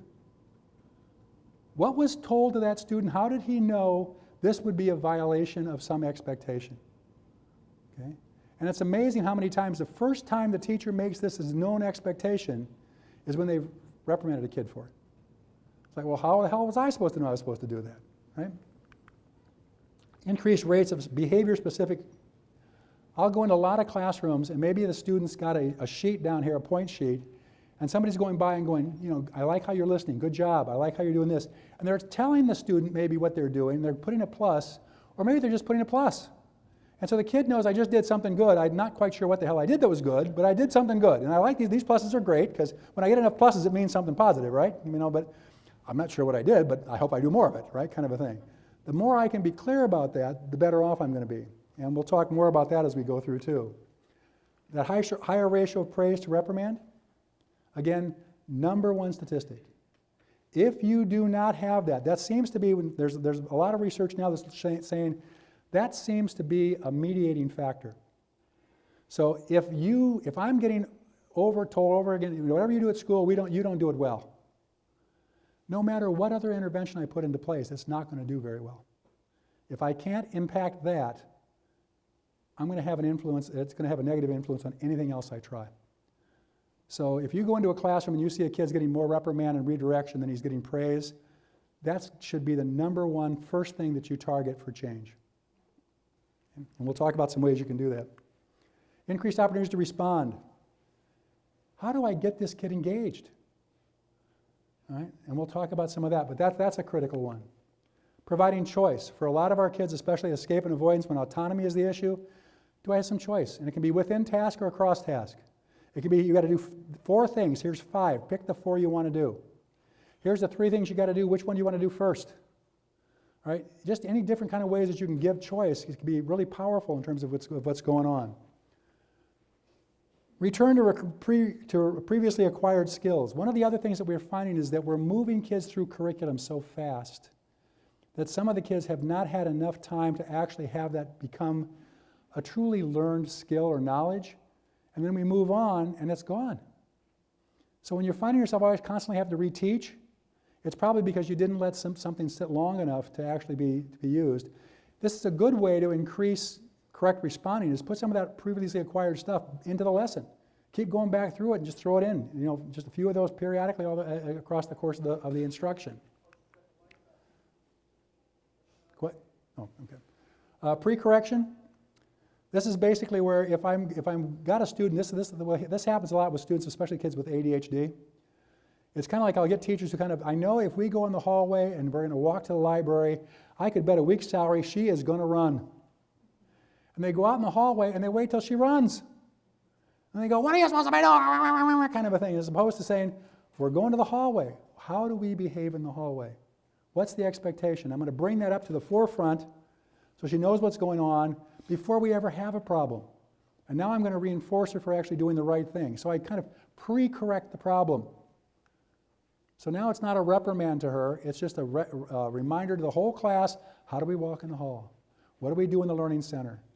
What do we do at the lunchroom tables? Those kind of things. Simple, predictable consequences. It is not the power of the consequence, it is the predictability. If the kid does this, will it happen? You should never see a warning as a consequence for an inappropriate behavior. If a kid needs a warning, that should be a pre-correction. Once they've done the behavior and you've got your expectations clear, they display the behavior, give the consequence. And it doesn't have to be I'm cutting fingers off. It's just got to be predictable. Group contingencies, we'll talk about that. There are some things you can do that you put a thing in place where the whole class is struggling with this. Maybe it's talkouts, maybe it's out of seat, maybe it's timely transitions. And I'm going to have some system where I'm looking at the entire class around this behavior, and we're all working together to do a better job. Right? And we'll talk about how that can be set up. Instructional consequences. Does what I get as a consequence actually teach me what I should do? Or is it just a punitive situation? All right? And in some cases, punitive situation is what you're going to use, and it's now not that that's necessarily terrible, but an instructional consequence, if I can use one, is so much better. Right? High probability compliance requests. I'm going to pick on somebody else here. So, what's your first name? Yeah. Jamie? Okay. Jamie has a real problem with compliance. If I ask her to do something, there's about a 40% chance she won't do it. Okay? And I've got to ask her to do, we're going to take out our math book. She hates math. The likelihood is she's not going to do this. This is going to be a problem. Okay? Can I begin to think about, here's 3 or 4 things that Jamie is likely to do. So I used to have a Kleenex box that went all over my school. All right? So I would say, Jamie, would you do me a favor? Would you take this Kleenex box over to Mr. Swanson's class? Is Jamie likely to say yes to that? Absolutely. It's a large motor task. I get to get out of the classroom. Life is good. I will take this there. No problem at all. I am your person. All right? She takes the Kleenex box. She leaves. What does that give me a chance to get for you guys? What can I do? You got your math book, I can get the lesson going and everything else. When Jamie comes back, you guys are all working. Can I now have a time to deal with Jamie individually? Maybe all of a sudden I realize Jamie's not going to be able to do this math lesson that I've called out here. When I talk to Jamie, can I now alter the lesson in terms of one that she can do and be successful with and still protect her dignity? Because the reason I'm talking to her individually, she wasn't here when I was asking the other kids anyhow. And the fact that she complied to that first request, taking the box, the Kleenex, I can say, that really helped me, Jamie. Okay, now we're taking out our math book. The fact that she got praised for the first task increases the probability that she will do the second one. Doesn't guarantee it, but it increases it. So if you've got those high non-compliance kids, kind of in your back pocket, think of 2 or 3 things that you could pretty much ask this kid at any time, and he'd likely do it, or she'd likely do it. Have those available. Okay? So those are really common, or kind of tier 1 interventions. Those should be just roll off the top of your head as you're developing plans and thinking what's going on. These are not tough things for teachers to do. They're pretty easy, but they're powerful, powerful interventions. Okay? All right. So if I look in a classroom, a typical classroom, what is the number one behavior that teachers stop teaching to deal with? Talking out. Talkouts is number 1. And how do teachers generally handle talkouts? They give a verbal reprimand. Who do you think disrupts the classroom most in any classroom? The teacher. The teacher disrupts the lesson much more than any kid, right? And I always feel kind of sorry for this poor little LD kid who's sitting there kind of going, would you read the next paragraph? You don't even know where we are, do you? I wish you'd stay with us. And I'm waiting for the kid to go, I have no clue. You've broken this lesson up 15 times. I don't know where the hell we're at. Right? So, it's like, it's just really, really common kind of a situation. So yeah, talkouts are the number one consequence, or number one behavior. Okay? Yet, in most classrooms, that expectation of how does a student supposed to share information is never clarified. And if you go into a lot of classrooms, it's kind of like, I'll be, all right, now we're doing language arts, we start going through, she talks out and I go, you need to raise your hand before you speak. That's the first time I ever made it clear that that was the expectation. All right, when somebody failed to do it. Now, a little later, she talks out and I go, yes, right, good job. And the kid's going, what the hell is going on here? She just talked out and got praised, right? And then she talks out and I don't do anything. It's like, why am I getting scolded? She's getting reinforced and she's got nothing, right? This is not a fair place. And if I'm this kid with oppositional defiant disorder, what's going to happen? I'm going to have a problem, right? Why are you picking on me? Now, what the student who talks out doesn't realize is that this is the 13th time they've talked out, right? And it has nothing to do with the lesson. And she talks out only once, right? And it usually has to do with the lesson. All they see is that this is not a fair teacher. Okay. All right. So let's look at a little data here. We got a kid. Every time he talks out, we get an X. If the teacher gives a positive response, gets a plus up here. If it's negative, they get a minus down here. If it's nothing, there's just nothing there if they ignored it. Okay? So this kid talks out the first time, gets praised. Next time he talks out, gets reprimanded. Next time, nothing. Praised, reprimanded, nothing, praised. What's going on here? This kid has no clue what the hell's going on. Right? Okay? Do you think this ever happens? Yeah, this is actually real data. Okay? Now, has anybody here ever been thirsty? Put $1 in a Coke machine, push a button, and no Coke comes out? That ever happened to you? Doesn't that piss you off? Right? What do you do when that happens? You start banging on the machine, pushing all the buttons, right? You're trying to get that. You're thirsty, you're hot, you're sweaty. It is the only Coke machine around. Anybody here ever put a second dollar in that Coke machine? Yeah, some of you are nodding your head. Yeah, I've done it, right? You put a second dollar in, nothing comes out. Now what do? Now you are swearing. Now you are reaching up, trying to trigger something underneath there. You're pushing every button on it. You're shaking the machine. You're looking for a phone number to call up to get your money back. You're still hot. You're still sweaty. It is still the only Coke machine in the area. Anybody here put a third dollar in that machine? No, why not? Because that machine is broken. Right? Anybody here ever go to one of our gambling casinos? Put $1 in a machine, push a button, nothing comes out. What do? Put another dollar in, push a button, nothing comes out. What do? Put another dollar in. Why are you doing that? Because every now and then it pays off.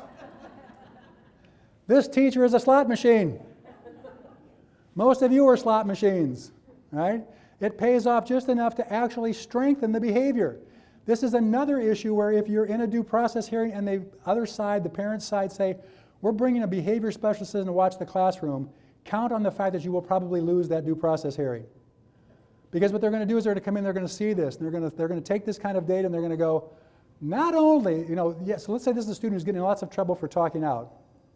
If they've gotten suspended a couple times, because maybe when they talk out they swear or whatever. And I go, here's the data. Your teacher's not consistent.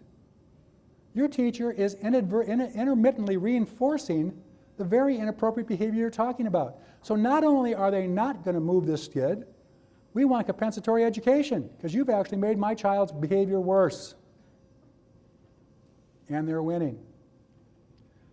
This is one of the reasons it becomes important if you're doing an FBA to actually look at teacher behavior and have the strengthen the spine enough to where you talk about it.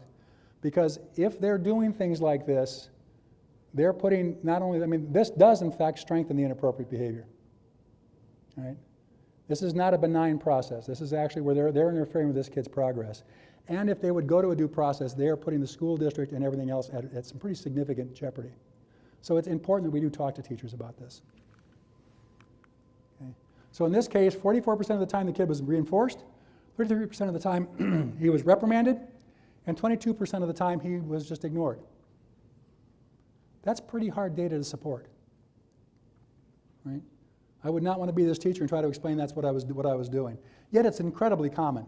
All right? In fact, I'd say it's more the rule than the exception. Now, most of you have heard of Pavlov, and he has done this, all these studies with dogs. And so you all know the one where he rang the bell, and the dog would salivate, and he would give him he'd had the food powder, and the dog would salivate.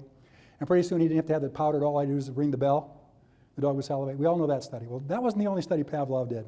He did lots of studies with dogs. So he had one where he had a circle, and if the dog touched the paddle with the circle, he was given meat powder. If he touched the circle, or the ellipse, the oval, he got a mild shock. Okay? So which paddle do you think he's going to try to touch? He's after that circle, okay? And Pavlov, being a good Russian, decided I'm going to make it more difficult. I'm going to start making this ellipse look more and more like a circle. All right? Until all of a sudden the dog could not determine the difference between the circle and the ellipse. What do you think the dog did? It got aggressive. Now, I don't know how much we can extrapolate from Pavlov's research, but I think we've got a lot of kids who get into this situation where all of a sudden, I don't know what it is you expect me to do. I'm not at all clear, and I'm just pissed. Right? Because this is not, I can't discriminate what's going on here. And I think it's important for us to understand that that's going on. So there's some things that I throw out all the time. I'm a big fan of Randy Sprick and Champs, not because I think it's the best thing since sliced bread, but because it's easy. And it's been used by so many teachers that you can go on Pinterest or you can go on Safe and Civil Schools, and you can download. So for example, these are basically charts that you can have.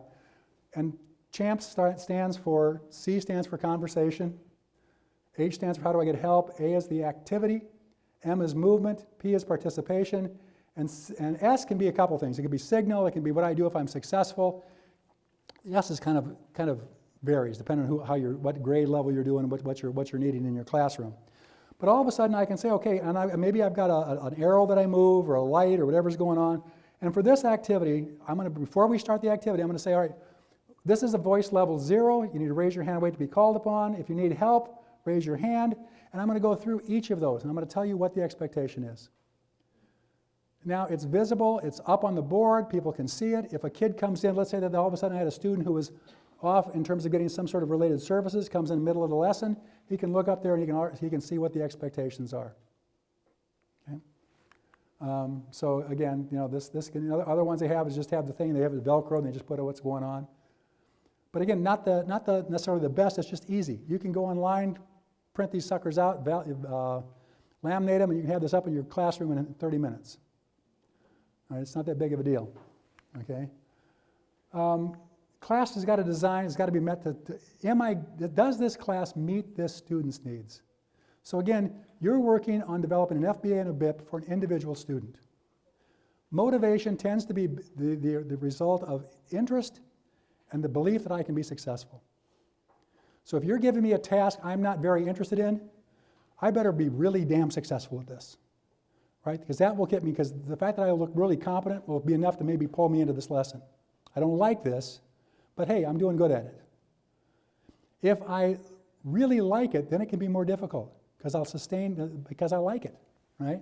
So as a teacher, those are the two things I can manipulate: task difficulty or the likelihood of success, and interest. And playing with those is what's going to go on. And embedding that previously acquired work is one way that I can increase success rates. Right, we've already talked about that, okay? Pre-instruction, all right, and special cueing is another way that I can increase students' ability to be successful. So if I've got a kid who's, the kid who's, the teacher goes, he won't do anything, or he's not actively engaged, this is what you've got to work with. Okay? Your job becomes being a trapper. How do I trap this kid into trying and being successful? Okay? Do I know the class that I'm working with? So I'll tell teachers, if you're an elementary teacher, you should have a chart for every kid in your classroom. So I've got a chart with my whole 23 kids laid out on it. If I'm a special education teacher, every student on your caseload. If I am a middle school or high school teacher, the 4 students in each period I'm most concerned about. So this is my 5th period class here, the 4 students I'm most concerned about in this class. And I want to look at key issues. What is this kid's reading level? What's their decoding level? How about math? Whatever key aspects are for that kid. So issues around what are they going to need in terms of if this is a situation where this is a student who needs to be seated so that they can actually read lips. If this is a student who needs to have an amplification system in place and being used. Whatever those kind of things are specified in terms of laid out in terms of what's happening here. But I know who my kids are. So let's say this is part of my class. These are 4 of my 22 kids. I'm a 6th grade teacher. I've got a lesson in which I'm going to have you do a thing on cell structure. I'm going to give you a 4-page handout written at the 6th grade level. I want you to read it silently to yourself. Then I'm going to have you draw a cell, label the parts. Then I'm going to do a little lesson. I'm going to kind of put a cell up here. I'm going to point to something. I'm going to say, what is this? And she's going to say, oh, that's a vacuole. I'm going to say, you're absolutely right. You just got to point for your side of the team. Good job. I come over here and I go, what does a vacuole do? And she said, oh, it stores the waste products for the cell. Yep, you got it. You got to point for your team. And that's my lesson plan. And I come in and I hand out this handout to all of you. And these are 4 of my students, of my 20-some students. What's going to happen in this classroom? Okay? Nicholas is going to look at this material and he's going to realize, I can't read this. Now, is he going to raise his hand and say, excuse me, Mr. Van Acker, there's a problem? You may not be aware, but this is written at the 6th grade level, and I only read at the 3rd grade, 2nd month. We have a problem, okay? Now, he's not going to do it. He's going to look at it, he's going to realize he can't do it, and pretty soon he's going to be screwing around. And what am I going to do as a teacher? Yeah, I'm going to go, get to work. And he's not stupid. He's going to pick the paper up, and he's going to look at it again. I'm going to go, God's back in their heaven. Life is good. And that's all I needed to do was scold him, and now he can read it. This is an incredibly effective intervention, right? He still can't read it, so what's going to happen? He's going to keep messing around. Pretty soon one of us is going to get tired. Either he's going to say, science sucks, I'm not doing this shit. Or I'm going to say, I'm tired of talking to you about this, you're off to the office, okay? What if I had this chart and I looked at this lesson, what could I have done?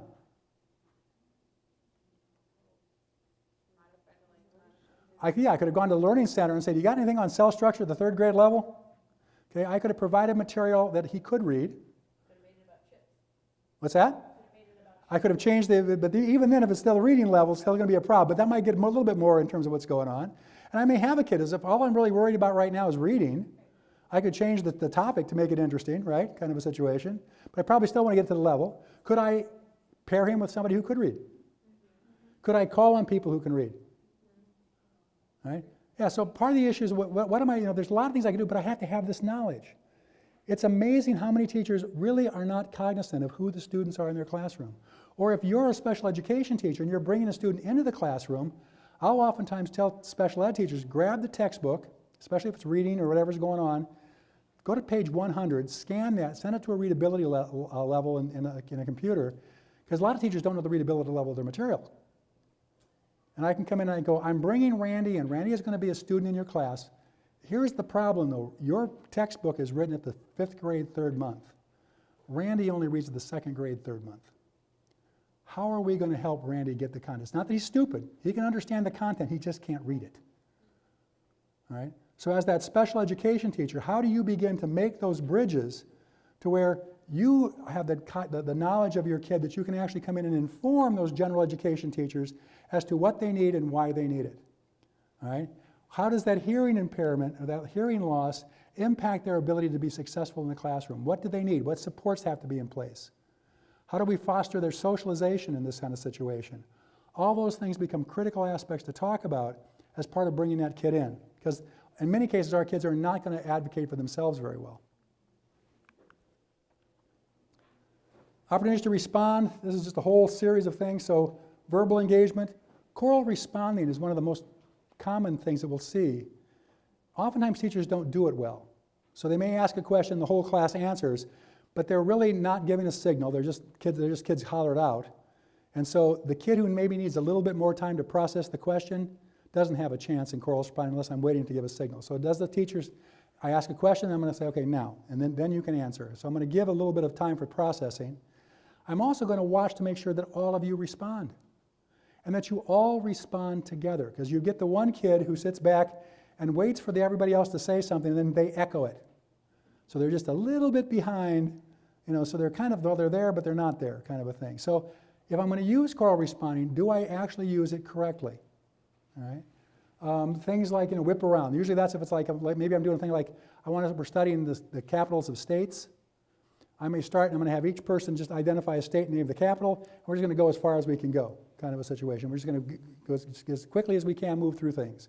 But there are just different ways. Quick pull, all right, nonverbal, stop and jot, guided notes, response cards where they can, agree, disagree, whatever's going on, they can write numbers, hand signals, some partner team engagement, turn around, turn and talk, cued retell, numbered heads together, 4 corners where maybe I ask a question, and if you believe this is the answer, you go to that corner. If you believe this is the answer, you go to this corner. But now I've got kids up, they're moving around, they're all engaged in terms of what's happening.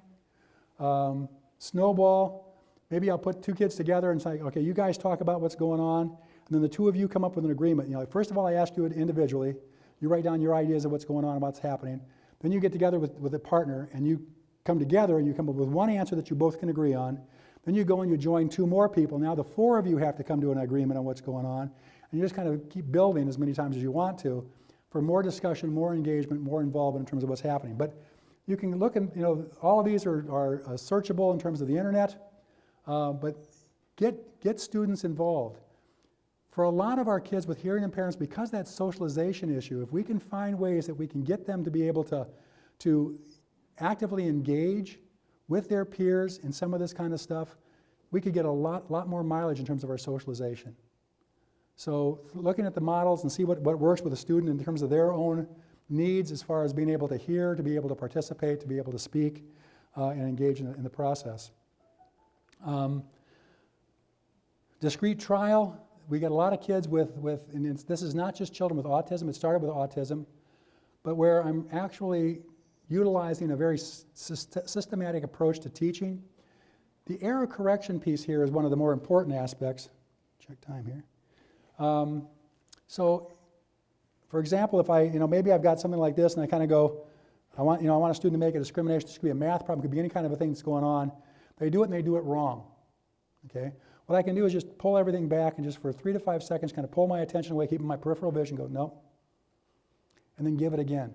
For a lot of kids that get silly or that are, in terms of just not attending, you can re-trigger their attention by simply stopping the process, giving a couple 3 to 5 seconds, bring it back into play. But there are some things that that you can do in terms of just how you present, how you correct errors, that can keep kids engaged more actively in the lesson. You've all done probably zones if you're working with younger kids or different kind of things going on. There's tons of these now. There's In and Out and the Superhero one and the Amazing 5-Point Scale and you name it, it's there. What I'll usually see is teachers don't know how to use it, and it's hidden somewhere in a pile of crap back on their desk, and they wait till the kid is becoming escalated, and they go, where's that at? Where's that at? And they dig it out, and they go, where do you think you are? Right? And the kid is already, it's kind of like, I'll take that sheet and stuff it up. It's like, if you're going to do this, you've got to really work with it frequently, and you want to start in the green areas. Yeah, you're doing well. For a lot of our kids, especially if you've got a student who's got some autistic kind of situations going on, some autism spectrum tendencies, oftentimes the amygdala of their brain is so impacted that they cannot feel their emotions. So things that we all can register. So for example, when I get upset, I know I can feel my ears get hot. I can feel the sweat dripping down the side of my side. I can usually feel my heart beating. They're not picking up on that stuff at all. And so in many cases, you have to actually teach them what you're looking for. So when you see yourself pushing things around your desk, that probably means you're moving into the yellow zone, and you need to take a break. All right? When you find yourself slapping stuff around, all right, you've moved up, and now we've got one little guy. When you take your shoes off, it's break time. It's go to your safe spot, right? When you want your shoes off, go over there, okay? But we're actually helping them learn to recognize their emotion and what are some strategies to handle that emotion.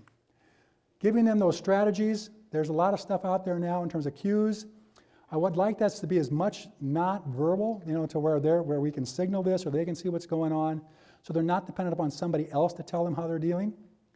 But there's things like calming strategy bingo that you can play and get kids a chance to let's try deep breathing. Let's try, counting. Let's try the different kind of strategies to give them a situation to try out. An area that is not utilized nearly enough is bibliotherapy. And this is where what you're doing is you're bringing in books that have a character that is dealing with the same issue that your student is dealing with. So maybe I've got a book that's got a character that's got a hearing loss, and they're dealing with the issue of perhaps socialization, working with peers. And maybe they've got a lot of I work with a number of kids where what they develop is what's called hostile intent. Because they don't understand the socialization process too well, if I see 3 kids together laughing in my proximity, I interpret that as they're laughing at me. And I react as though they're laughing at me, all right? So I give a hostile, kind of hostile intent to a benign situation, all right?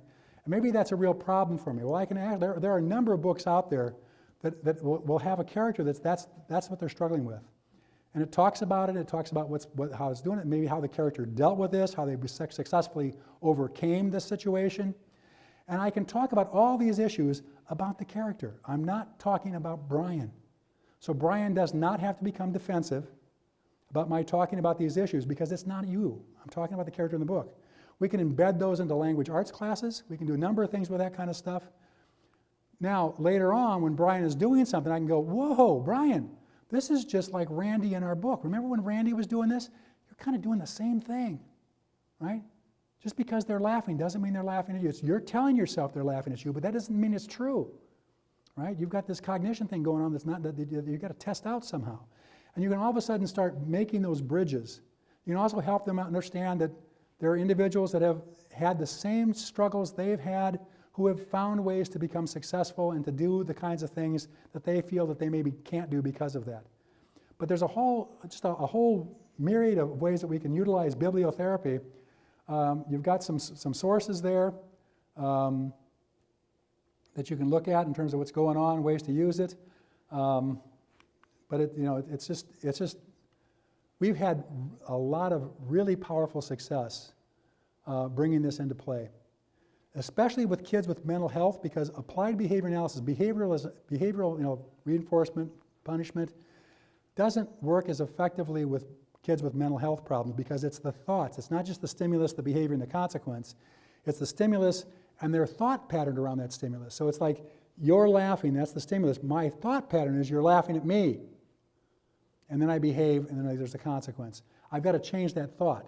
Bibliotherapy is one of the most powerful ways we've been finding ways to do that in school-based mental health interventions. Okay. Graphic novels for some of our younger kids, there's a big plus there. There's a lot of those out there in terms of what's going on. And again, you've got some different sources there to look at. We're seeing more and more schools where the school social workers, if there's a social workers, counselors, psychologists in some cases, school psychologists, are actually getting training in cognitive behavioral interventions. There's a program out there right now that's actually free. It's through it's Cognitive Behavioral Interventions in the School, so it's CBITS, C-B-I-T-S, program.com, or .org maybe. But it's basically a program, a cognitive behavioral program that deals with trauma that you can sign up for, get the workbook, take an online course for free. Yeah, I have two. And it's free. I mean, it's like, whoa.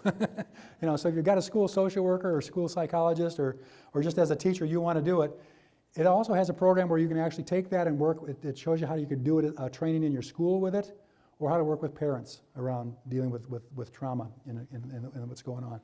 But there's also, and I'm just going to throw these out here, a number of, these are some social skills and conflict programs that deal with at a more cognitive basis that are school-based. Second step, resolving conflict creatively, bully victim program. First steps to success, parent-teacher action research, intensive mental health program.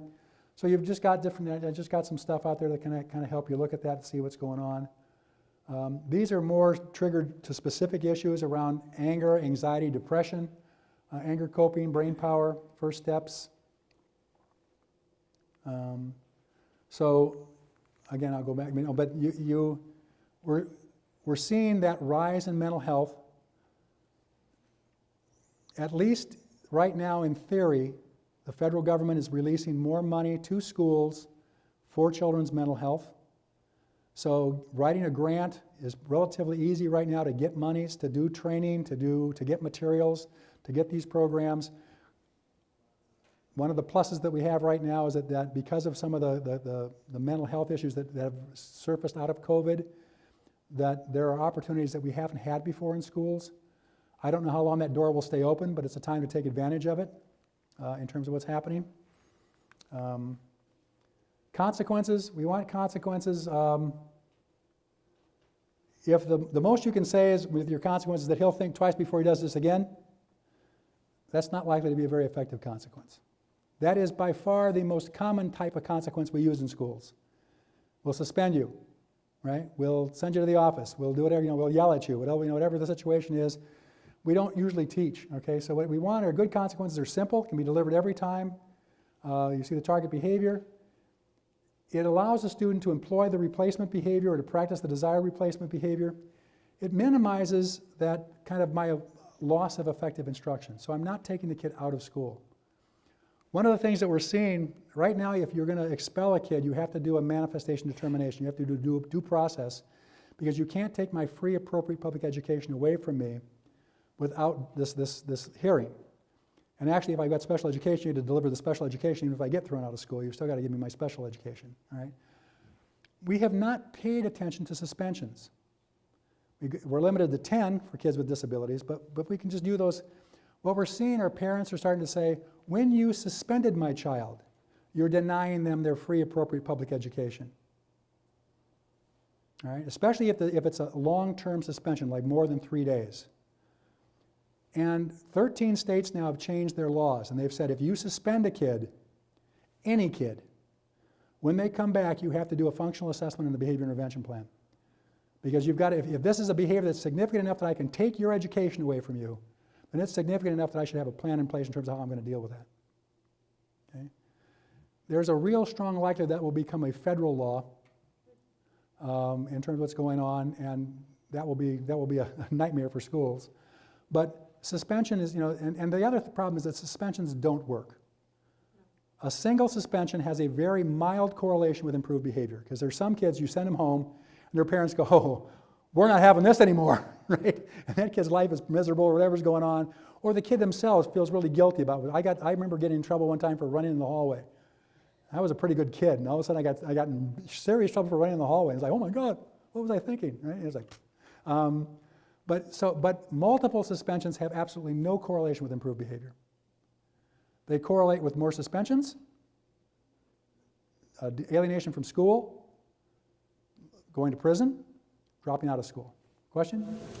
Yeah, I had just recently was involved in mediation with a family down south, and one thing that I was really kind of like an eye-opener was about suspensions is that each time a school called home and said, come and pick up your child, behaviors are whatever, awful, that counts as 1 day of suspension. Parents are not told that.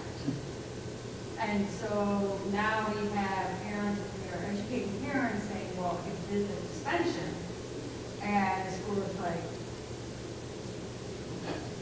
yes, Don't be telling them that. So it's, you know, a parent will need to know their rights as, you know, what the suspension would look like. Because if you have more than 10 days, then, you know, but I am finding that a lot of the families are not understanding that each time a school calls home and says, come and pick up your kids, or if we don't have a one-on-one with that kid that day, pick up your kid, that's counted as 1 day of suspension.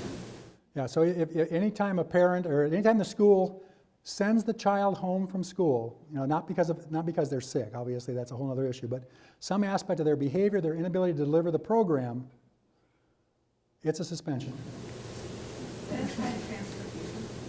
What's that? Does that apply to transportation? Well, Like you can't get them on the bus? it depends on what's going on. Oftentimes, they can kick them off the bus. It doesn't necessarily free the school from having to provide transportation. I can say you're not riding the bus anymore. The bus service can say you're not riding the bus anymore. And what oftentimes happens is schools will then make a deal with the parents that they transport their kid and they'll pay them some money for transporting them. But we've got kids that can actually have a cab come and pick them up. We've got a couple of schools in Northbrook where they come in a limousine, which is like, yes, come pick me up, because they were thrown off the bus. It doesn't free the school from having to provide free transportation if the kid qualifies for transportation, but they can't kick them off the bus. If it's a one-time occurrence, is that kind of a suspension? Well, if they're just being kicked off the bus, it's not a suspension from school. If they're kicked out of school, if they can't come to school, if they're not letting them be at school, then it's a suspension. But transportation is not school. So if they can't get on the bus, like at the end of the day, they just won't get on the bus, that is not considered. Because they made it through the school. Right. Yes. Yeah. So I had a question about in-school suspension. So you were talking about the suspension rate, the probability or evidence shows if you're suspending for X amount of time, it will lead to a future crime and whatever. And we just had in-school suspension where instead of being at home and playing video games and not really correlating their consequence for their behavior, if there's in-school suspensions and they have to clean desks or they have to do whatever, do you have any data for that? So the question is, does in-school suspension have the same aspect as out-of-school suspension? The problem with in-school suspension in the research is that it's so varied from school to school. There are some schools where it literally has somebody that's there, there's work being done, there's support being provided to provide that work. The teachers are expected to send the work down, they're actually being held to do it. And there's others where it's kind of like there's somebody there and it's old home week, right? And so a bunch of kids get together and the kid comes in and goes, "What the hell are you in for?" Right? And it's just all of a sudden becomes this peers supporting each other inappropriate behavior, because what you've done is you've clustered a bunch of kids who all think school sucks. So depending upon what it is that you've got going on the in-school suspension, and whether it counts in the 10 days, I'll be real honest with you, it depends a lot on the lawyer that you're going to be going with. Because it's not real clear in this, now if you can show you're providing their full educational program, you're probably okay. Almost never can you show that you're doing that. In fact, oftentimes you can't even show you're giving their full special education program in school suspension. And what's happening in a lot of hearings is it doesn't matter that it was in school or out of school, it's a suspension, because you've removed their ability to be engaged in their academic programming. But lawyers are different on that, and school districts are different on their interpretation on that. So talk to your own school's lawyer about whether you should be counting in school or out of school. Out of school, clearly 10 days, and it's now considered a change of placement, right? Kind of a situation. So it's a very serious issue. The other problem is that we're still under the guidelines where they said that any intervention that we're utilizing in education should be empirically validated to be effective. There is no empirical support that suspension is effective. So every time we use it, we're actually in violation of the expectation that we're utilizing empirically validated practices. So that becomes a challenge, right, in terms of what's going on. So schools are kind of being asked to look more carefully at some of those kind of situations. I don't want the consequences going to tear up the trust that I have with the student. All right. So I'll use my common thing that I've talked about before. Those of you that have been in here before me. Anybody here speed when you drive besides me? Okay. If I get in a car, I am speeding. I sped on my way down here. I will speed on my way home. Okay. Now, in Illinois here, if you get caught speeding, you can go to a 4-hour class, and then it doesn't show up on your license, right? I've been to that class 16 times. Okay? If you get caught twice in 6 months, you have to go to an 8-hour class. I've been to that 3 times. Okay? Now, people would go, holy crap, right? So that's 19 times I've been caught. Right? Given how many days I have driven, if I could get those odds at a casino, I wouldn't be here right now, right? 19 times caught out of thousands of times driving. There's no way in the world that's ever going to stop my behavior, right? It's not nearly predictable enough, okay? It is the predictability, not the power, right? I've had tickets that have been $300. I don't care, right? I'm still going to speed because I've only gotten one of those, right? So the big issue is that, it's not the power, it's the predictability.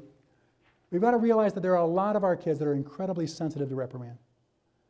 They have been told no, they have gotten all kinds, I work with a lot of students who are in behavior intervention or in classrooms for students with behavior disorders. And you'll see these people still using lots of reprimand. If reprimand would have worked, this kid would have been fixed years ago. He's been reprimanded up, down, one side and down the other. That's not going to get us where we need to be, all right? So the other thing is that as you watch what teachers are doing, even if they've got that ratio of praise reprimand, what teachers praise are academics. What they reprimand is behavior. So what you've got to do is also make sure that we're praising behavior. If you've got those replaced, if I've got a kid who's got a compliance problem, and this is a big issue for middle school or high school kids, their compliance is only 40%. And I've had a lot of kids like this. Now they comply and the teacher doesn't do anything. And they said, well, he's 15, he ought to be complying. Yes, he ought to be, but he's not. And if you want him to start complying, we've got to start recognizing when he does. So you've got to be able to praise what's really happening.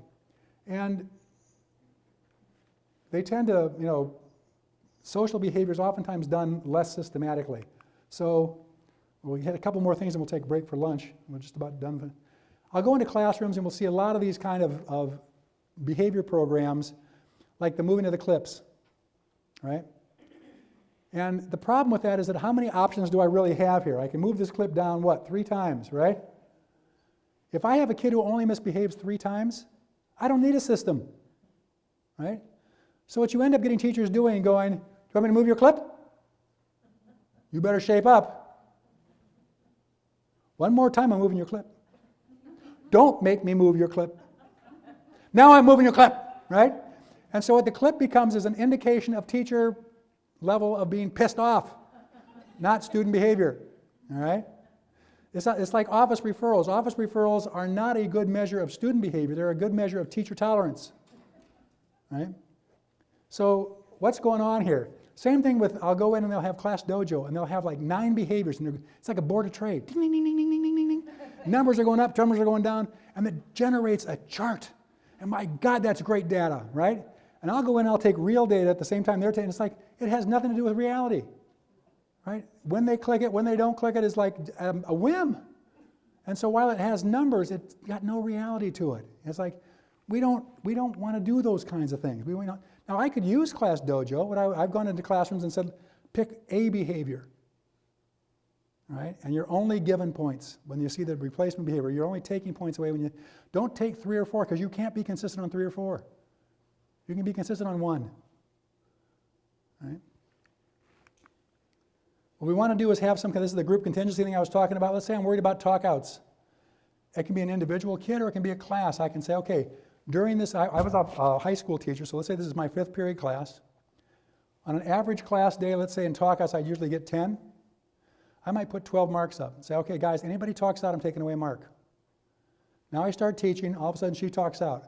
I can go over here, I can take a mark down. Do I have to stop teaching to do that? No. So now I've got a consequence I can put in place every time. Doesn't require me to stop teaching, right? I can be predictable about it, all right? So a little bit later, she talks out, right? Again, okay? Come over and I take off a star, and she's my good BD kid, and she goes, I don't give a damn about your silly stars. Oh yeah? How about now? Nope. How about now? Right? Who's in charge if I start doing that? She is. So if she does something I take away, if she makes a comment, then I know I gave a consequence, she knows I gave a consequence, the class knows I gave a consequence. I do not have to beat her into submission. I can ignore that. Now, what I may notice is that she has a hard time taking consequences. And so maybe 3 weeks, 4 weeks from now, I take away a star, she doesn't do anything. She just responds accordingly. I might, as we're leaving class, go, hey, I know it's hard for you to take consequences, but today I took a star away twice from you. Neither time did you say anything. I'm really proud of you. Now, what might she say? Right, blow it out your butt, right? Just because I'm praising her doesn't mean she's going to go, oh, that's the sweetest thing anybody's ever said to me. Thank you, Mr. Van Acker. My job is to give feedback, right? So am I letting her know what she's doing? Am I being consistent? Am I being predictable in terms of what's happening? Okay? So you've got situations in terms of how to do this. I'm not going to go through all this. So interval, I'm going to do it for the whole class. I'm going to do it for 15 minutes. If I'm starting this, especially in an elementary school, start for a very short time because I can keep it in my head that long. All right?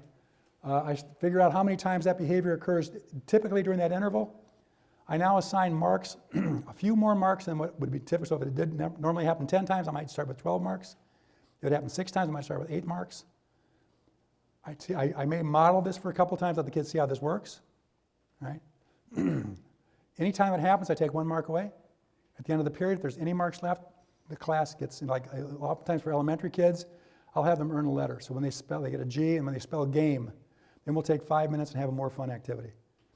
For my high school class, it was like if they had any marks left, the last 5 minutes of class was theirs.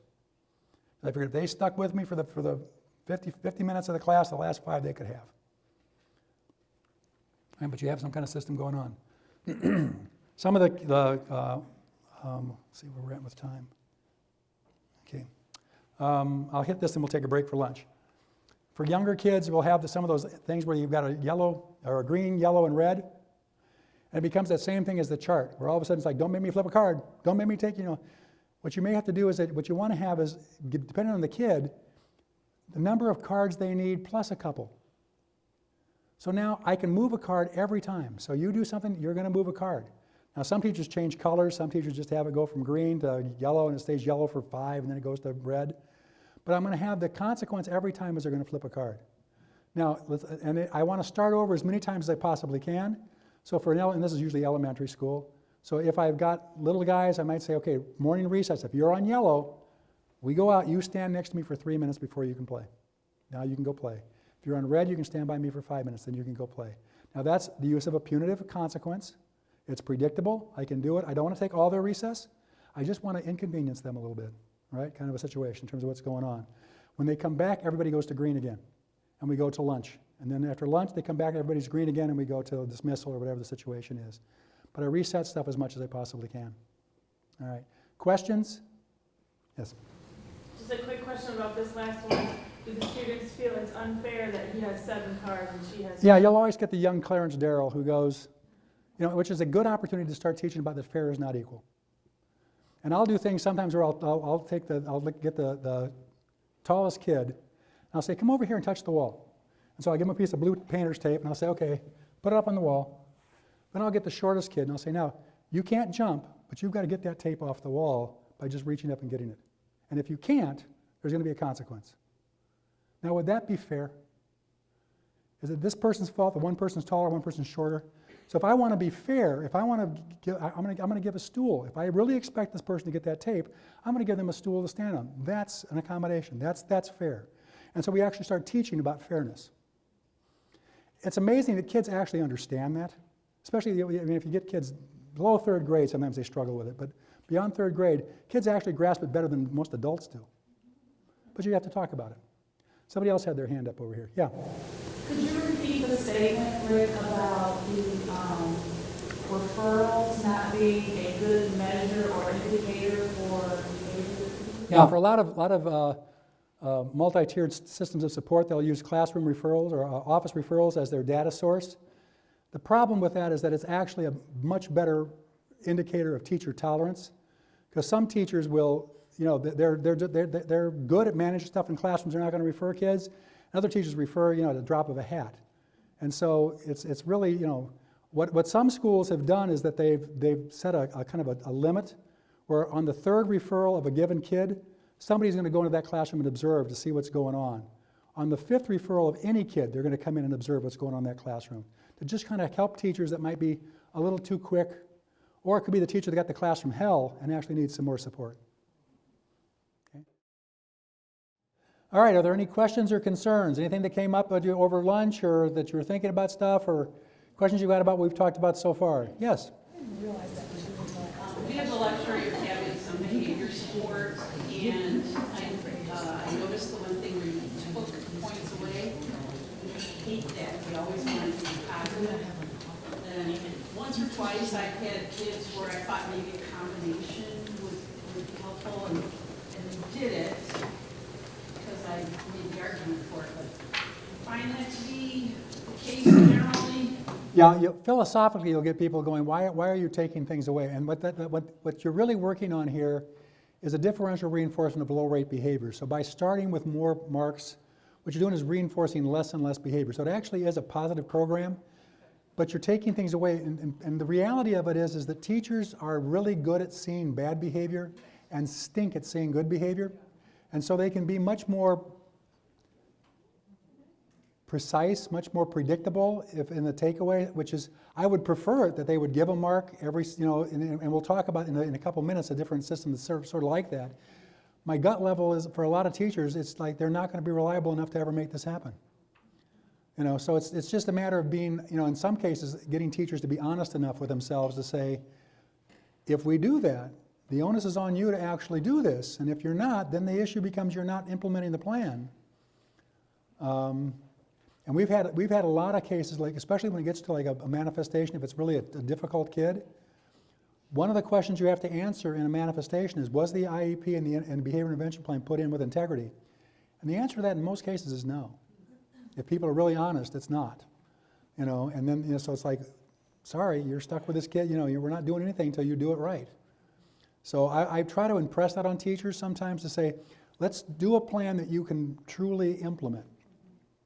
But you're right, and we'll look at that in a minute.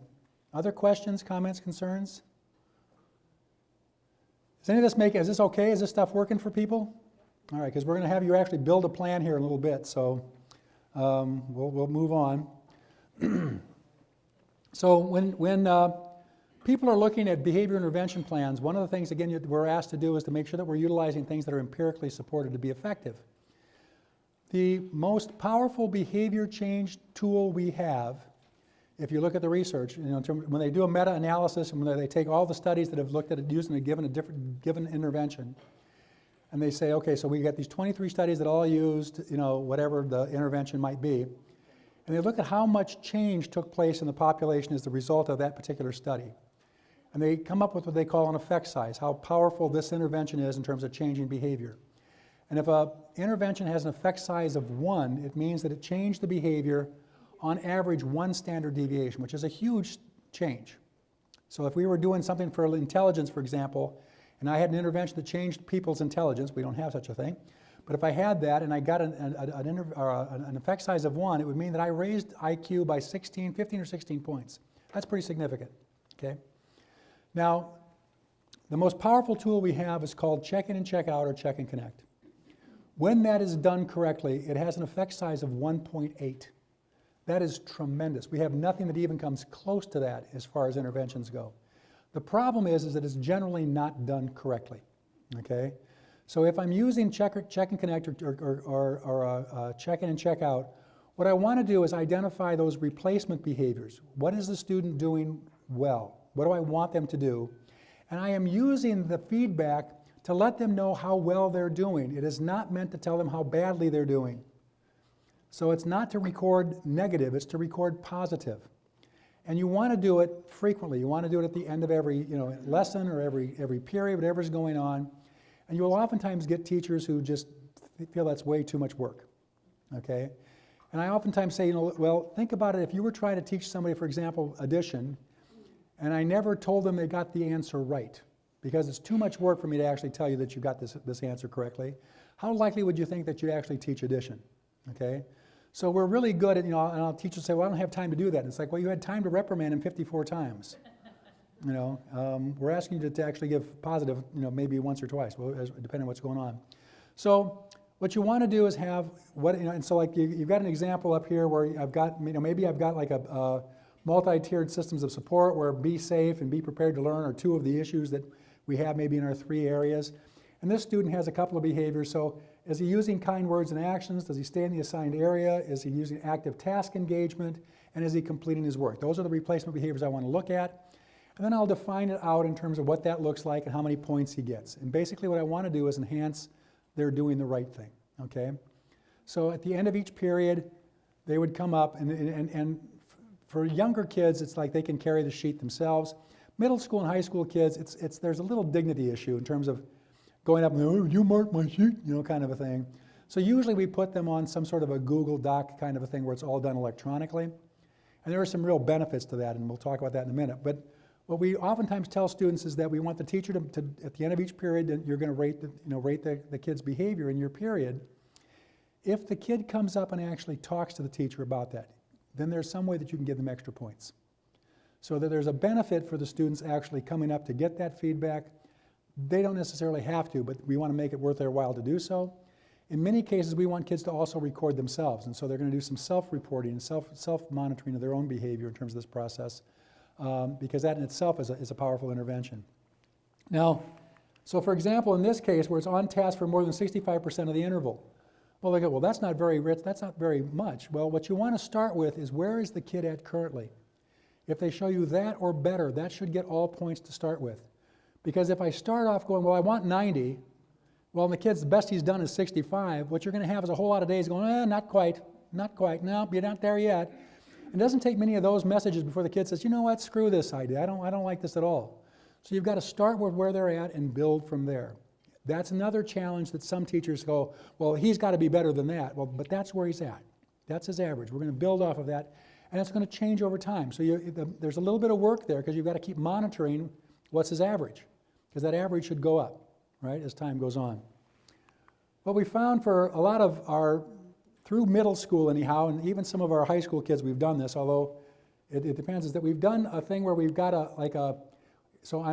it's written in the wording that we want them to have in their own head so that their self-talk is going on. I'm responsible. I'm following directions the first time given. Then we've got a spot on the point sheet. So this point sheet would be available for them to see. It would be either on their desk or near their desk, depending on what's going on.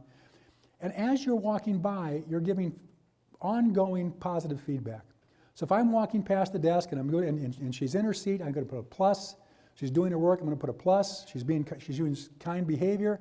And I'm going to give her a plus for as many of those as she's showing as I walk past her seat.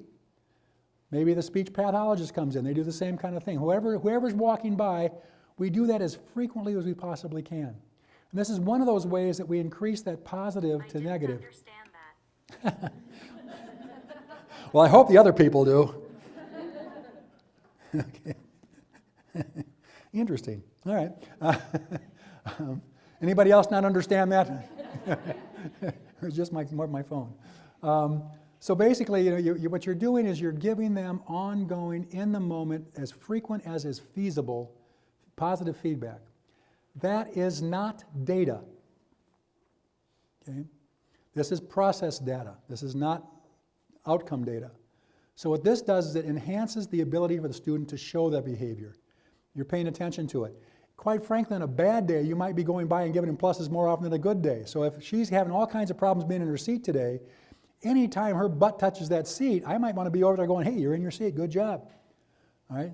So just because she's got a whole bunch of pluses doesn't mean this is a good day. That makes sense? But I'm giving her a plus realistically for every time she truly is showing the behavior, because that's the behavior I want to become habitual. All right? Now, if I want to add to it, so that basically that area, it's to provide ongoing feedback on the display of the target behavior. Now, I might have, and someone will have a point sheet over there. At the end of the period, I'm going to give some sort of a rating in terms of how did this student do. So if they did average or better, they get a 2. If they did appropriate but not average, they get a 1. If they did less than appropriate, they get a slash mark. That's data. Okay, that's a summative assessment of how they did during this period. Now, it's still relatively subjective in terms of what's going on, but that's actually outcome data. Does that make sense? So, at the end of the day, I can total up the points that they've earned. Oftentimes, depending on some of our younger kids, all right, we might do a thing like this where it's on their desk. They may have a picture of an icon or a picture of themselves. I'm doing my work, and they're just going by and you're just putting pluses. And again, not data. This is process. Okay. We've done it where we've taken it and changed it this way, and we've got a picture of the student actually doing the behavior themselves, and the person's going by and giving pluses. But we've had at the end of the situation, each activity, where they're still giving that 2, 1, or slash kind of a situation. So they're still doing some data thing. But you want this visible. We have had more success at changing student behavior using this ongoing feedback than we have almost any other intervention that I've put in place. Part of it's because it automatically starts to change that praise to reprimand ratio. It also gives you some ongoing, as you go in, you can kind of monitor the teacher. If there's only 2 pluses on there, they're not noticing it quick enough or frequently enough. And so you can start upping their awareness of what's going on. Does that make sense? Okay. Really a powerful tool, especially for some of the kids that are more immature, and up through, we've had pretty good luck with this, even up through middle school with some of our kids. Really powerful in elementary. Okay. At the end of the day, one of the things that we oftentimes do is we'll count these points up, and we'll chart them on a cumulative graph. And a cumulative graph always goes up. So you get the benefit of behavioral momentum. The kids keep seeing themselves looking better and better and better and better and better. And we've done, if you want to back up reinforce it, we put like dotted lines across just at random places. When their line crosses this line, it means something good. So maybe now they have lunch with a teacher or some kind of a thing going on to where you can back up those points. But it's just, and sometimes kids just get excited. And it's like, well, you earned 118 points today. Whoa, right? And you've been a real pain in the butt, but you got 118 points. But they can go home, they can be excited, the parents can be excited, it can be pretty positive, okay? We talked about consequences and trying to get instructional consequences. This can be really a challenge for schools and teachers to think about, but the more you can get people to do that, so like if I get sent to in-school suspension even, for example, for aggression, let's say I got in a fight, I'm now being sent to in-school suspension. Again, what happens there? If what I'm doing is going down there and joining a bunch of other kids who also think school sucks, this is probably not doing anything to actually change my beliefs in aggression. In fact, I might be all of a sudden rubbing shoulders with a bunch of kids who all think, yeah, somebody gets in your face, you smack them. And so we might actually be creating a situation where we're kind of building deviancy, all right? So I've got to ask myself, if I'm putting a student in something, what is the benefit of their being there? So we've got schools that have actually started utilizing some cognitive behavioral anger management programming that the student, if I get in a fight, instead of going to in-school suspension and sitting with a bunch of kids that all thinks things are going on, I want to be enrolled in what may be a 12-session anger management program that's being run, and to where all of a sudden that's going to be my consequence. Lessons dealing with authority, if I'm dealing with disrespect in authority, or I may have an adult mentor assigned to me for insubordination. Truancy is one of the fun ones. I've talked about this before here, but it's like there's a number of schools, if I'm truant, I get suspended. I always kind of go, are you kidding me? You didn't come to school yesterday, so you can't come to school tomorrow? The kid's kind of going, well, damn, that's going to stop this, right? I always get this kind of Brer Rabbit thing, don't throw me in the briar patch. It's like, that kid doesn't want to be there. And a lot of times, well, most of the times, truancy isn't really the student's fault. Like, there are family issues, things going on at home, where they can't get to school, or if mom has an appointment and she has no way to be at home when they get off the bus, they're taking the kids out for many reasons. Right. And so that's a hard one to discuss. Yeah, and that becomes part of that functional assessment. It's amazing that how many, we had a student I was working with in Chicago who was constantly missing his first period class, and it was family living, okay? So he was going to fail family living. He was getting in all kinds of trouble. He lived in Rockwell Gardens, and that was back when, that was the school that was right there. It's closed down now. But he would have to walk his younger siblings, because Rockwell Gardens has 3 different gangs in it. And so he would have to walk them through there to get his younger siblings safely to school, which made him late for school. So he was failing family living because he was doing family living, right? Yeah, kind of a thing. So it was like, as part of the functional assessment, to all of a sudden realize what's feeding into this, what's occasioning his not being at school, what's occasioning their truancy. It could be a whole different intervention, which is why they're basically saying you should need to do a functional assessment, right, kind of a thing. But like West Virginia actually passed a law. Their lawmakers took time to say you can't suspend a kid for truancy. Now, that should be a duh to begin with, right? That shouldn't have to take a law to get through. But we've got schools, for example, that have built service learning into their school system. So to graduate, you've got to be engaged in some level of service learning. We want students to be good citizens. It might be helping tutor kids in school. It could be any number of things. And what they've done is that if you're truant, you're going to be, the consequence is going to be you're going to be assigned to a service learning program where you're going to be rubbing elbows with a group of kids who think school's a good place. And all of a sudden we're going to put you with a social network that's going to support you being at school and being successful, as opposed to the group that we oftentimes put them with, who actually support their sometimes not being in school.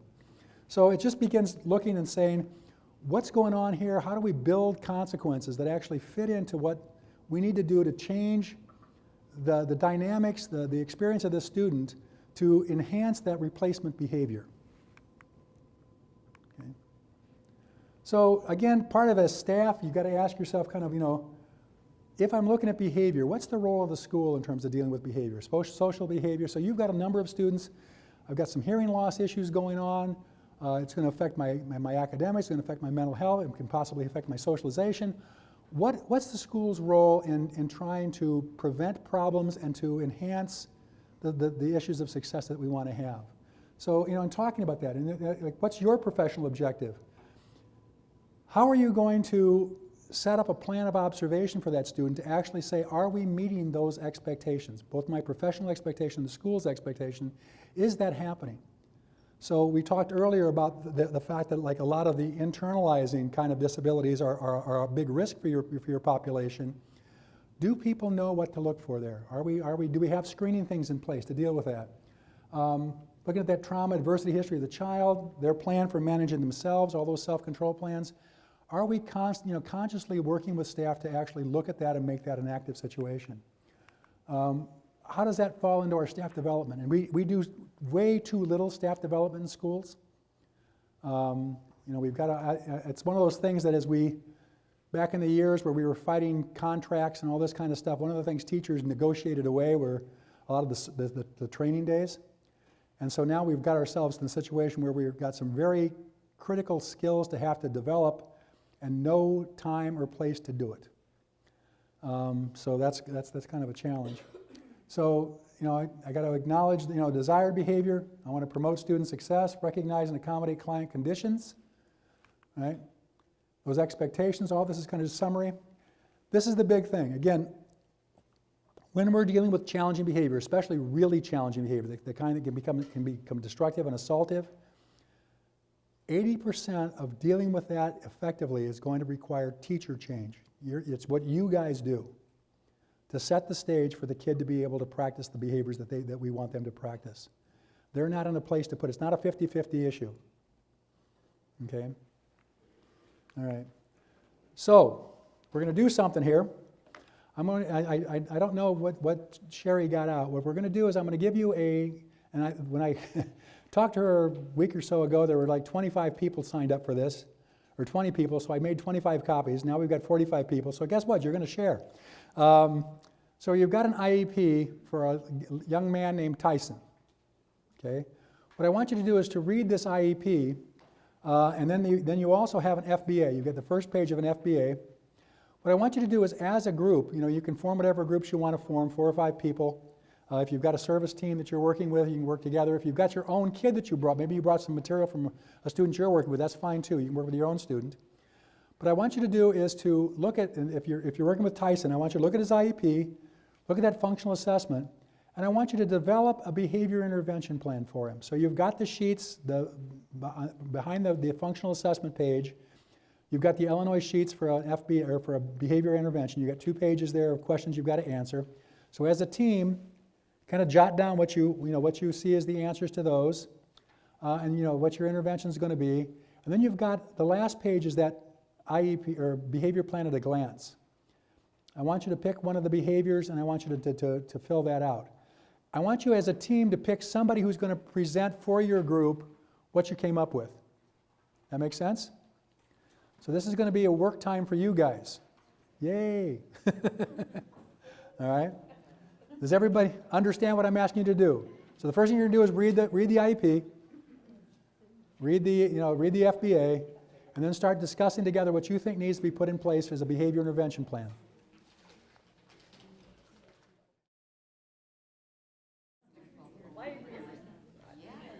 So is there a group that would like to volunteer to go first?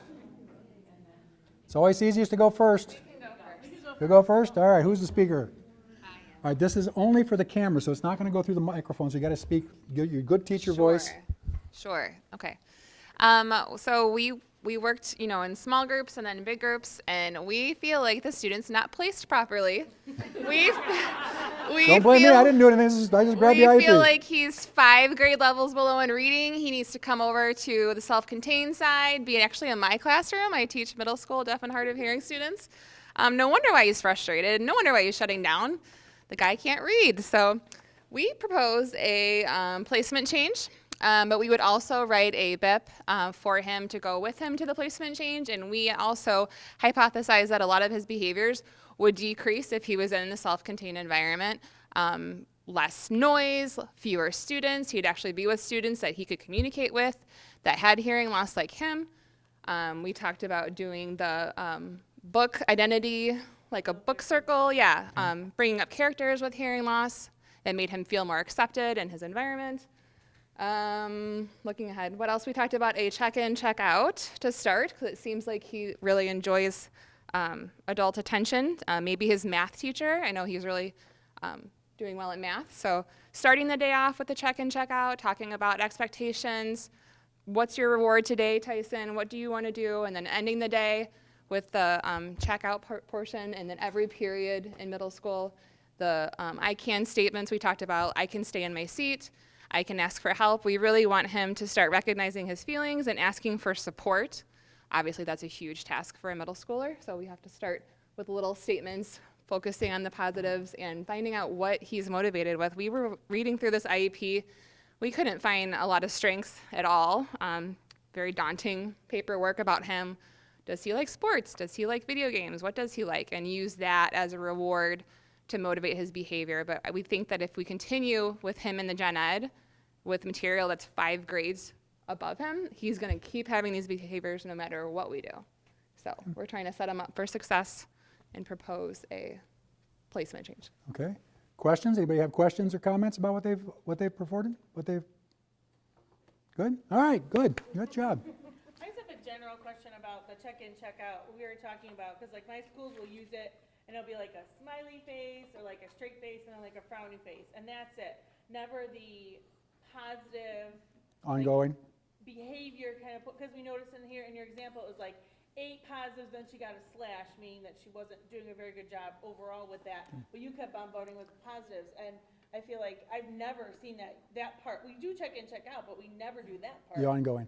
And you've got to remember the ongoing does not relate necessarily to the 2 plus, the number. Right. It's just, drawing staff attention to the desired behavior. So if the student is showing the desired behavior, we're giving them a plus in that area. And we're being specific, it's in that area. So it's not just a general good. You'll see a lot of places that'll have, again, you'll have a plus sheet or something, but it's just for anything that I particularly like that you're doing, but the kid's never sure what. This way you're targeting it right to what you want him to be doing or her to be doing. But yeah, and that ongoing is where we've seen the most growth. So it's not common. It's this kind of a new addition to check in and check out. And again, the problem with a smiley face, straight face, frown face, and is the fact that you want to make sure that what you've got that the kid is doing, that you're looking for, is that they're going to get a preponderance of smiley faces, right? Because what happens is a lot of times people want to use it as another way to kind of slap the kid. Another frowny face, you're not doing it right, kind of a thing. And this is really to check in and check out when done well, is to draw teachers' attention to the growth in the desired behavior. If it's not doing that, you're not doing check in and check out. That's why I feel like it was just like a feedback form. Yeah. And not really Right. positively motivating them to keep doing good behaviors. Right. Yeah. Yep. All right. Good. Thank you. Who'd like to go next? All right. And again, this does not make anything out of here. It just works for them back there. Okay, so I think we actually had a lot of what they just said, so I feel like maybe they were overhearing us, but I'm just kidding. I'm just kidding. added to that, like if they are going to be in the gen ed classroom, like let's say there's not a self-contained option in their district or whatever, maybe like having there be reading groups, because it seems like the literacy classes are the ones they're getting the most behaviors in. So like having a book group where everybody has a specific job and giving Tyson a job that he feels competent in, but then can still learn from the rest of the group. So like maybe he's the person that's researching the 3 vocabulary words they needed to know for that. And he's like the word wizard. And he's gonna give those words, but then somebody else is like the reader and they're gonna read whatever. And then someone else is the summarizer. And so like he's still getting to hear, hopefully, learn whatever, all the information, but he like the weight of all that isn't on him, so that might give him a chance also then to practice positive social interactions as well, like he is contributing to the group, whatever his goal was. So, but other than that, pretty much exactly what they said. Okay, great. Questions, comments? No? All right. This is the nice thing, as you go on, you can go, I had the same thing, exact same thing, right? Who's next? Who'd like to go next? So I'll just touch on a few of the things that we talked about that were different. So we were talking about that trying to target all 3 of these behaviors at once would be overwhelming. And so we decided to target the out of seat, out of area aspect of it, knowing there were tons of academic issues and lots of other things. We felt like this one was happening pretty consistently, so it would be easy to get the teacher to be paying attention to one issue and really trying to make behavior change for one thing, and then maybe that would get us some behavioral momentum to maybe address some of the others. So we were talking about the out of seat happens about 19 times a day, and so giving him like a continuum of expectations that he would stay in his seat, also providing maybe some alternative seating options, whether those be different seating stations, areas, materials, being able to sit with a peer or a buddy or a group. And then also if that wasn't enough, that he could like ask to leave, like go on a break. And so we were going to address that by making a visual of those expectations, that he would stay in his seat, or he could go to one of his alternative seating locations, or he could ask to leave the room. And then we were going to chart that by doing like a 2-1-0, that he followed the new seating expectation all of the time, or he also he's in middle school, so we decided it was about an 8-period day, so that it probably happened maybe twice per class. We were just kind of making that up at this point. So that if he stayed in his seat all the time, he would get like the 2. If he left his seat or didn't follow the seating expectation, that would be a 1. And if he did it twice or more in that class period, that would be like a slash or a 0. And then simultaneously, we would be tracking how many times he used the alternative seating or asked to leave the room, to see if those other replacement behaviors were actually things that he was accessing. And that's kind of where we started with him. Okay, questions, comments? Okay. One of the things you may have to be somewhat cautious about is if you've got a student who's got a kind of a safe spot or a way, that you're giving them a place to go to, that doesn't become their go-to thing. And so all of a sudden now they're simply staying out of school, out of the classroom. So oftentimes you have to change the reinforcements. That when you're doing it over here, it's big time plus. If you do it over here, we're not penalizing you, but you're not gaining much. So we're trying to trap them and draw them back over there. Who's our speaker for over here? We're going to do it. Okay. All right. I mean, a lot of the same things, honestly. What did we do? We targeted the first one instead. We were kind of thinking that possibly that escape and avoidance. Much louder. Oh, sorry. Louder in the mic, yeah. Use your teacher voice. Come on, go. I'm not a teacher. Use your I'm mad at somebody's voice. Yeah, social work. Yeah, my mom voice, I call it. A lot of. Can you hear me now? Was that better? It's not. It doesn't. That's just for the projector, or for the camera. Oh. It doesn't work over there. Okay, sorry. So we were targeting just the first behavior. But now that you just shared that, about the escape and avoidance, we're social workers, so we were wanting to make sure that he would have access to that, but you're right, that can become an avoidance all in itself then, just to gain, that other environment more. We were struggling a little bit on the communication part too, like wondering how much that is affecting, like that's a huge piece. So thinking also like, with a buddy, a peer buddy to help facilitate that. What else am I missing? Yeah, providing alternative means to communicate, that direct instruction for requesting, identifying his discomfort or I don't know what to do, asking for help, things like that. Direct instruction wise, let's see. Provide and utilize the visual supports, direct instruction on that, because we're also wondering, we were like, oh, we wish we knew this guy, right? Because it's so much easier rather than on paper. Absolutely. So we were thinking of personal experiences, just with frustration we experience or our kiddos experience in school, with the inability for other adults that don't interact directly with them to understand their speech sometimes. Right. And just this morning I was sharing too, just a student was like, oh, she was just so frustrated that someone asked her to repeat something because she had already visited 8 different classrooms making deliveries, and I can only imagine how many times someone asked her already to repeat something.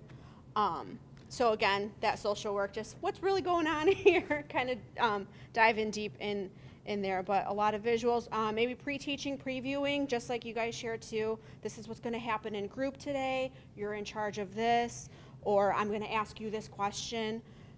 The setting, also the instruction, like the first group share. Yeah, the environment. Yeah, being that many grade levels behind is a big impact on what's going on. Especially for a middle school student. I mean, so that whole issue of dignity becomes so much more important. And so communication, it's like, if you can't understand me, first of all, peers aren't going to persist, and then I'm probably not going to persist in doing it either. I'm just going to start withdrawing, and I don't want to look stupid, kind of a thing. So that becomes a really, and being that far behind, getting this kid to be willing to risk academically is going to be a real challenge, right? Okay. All right. Question too, that, there were 3 different behaviors, kind of like Raymond said, like, we picked this one, you guys said we picked that one. I think we felt was kind of the problem too, like, there were so many behaviors, where do you start? I mean, you're doing this BIP for all these behaviors, that seems unrealistic, right? Just focus on one, like you said, we felt like this was the most important.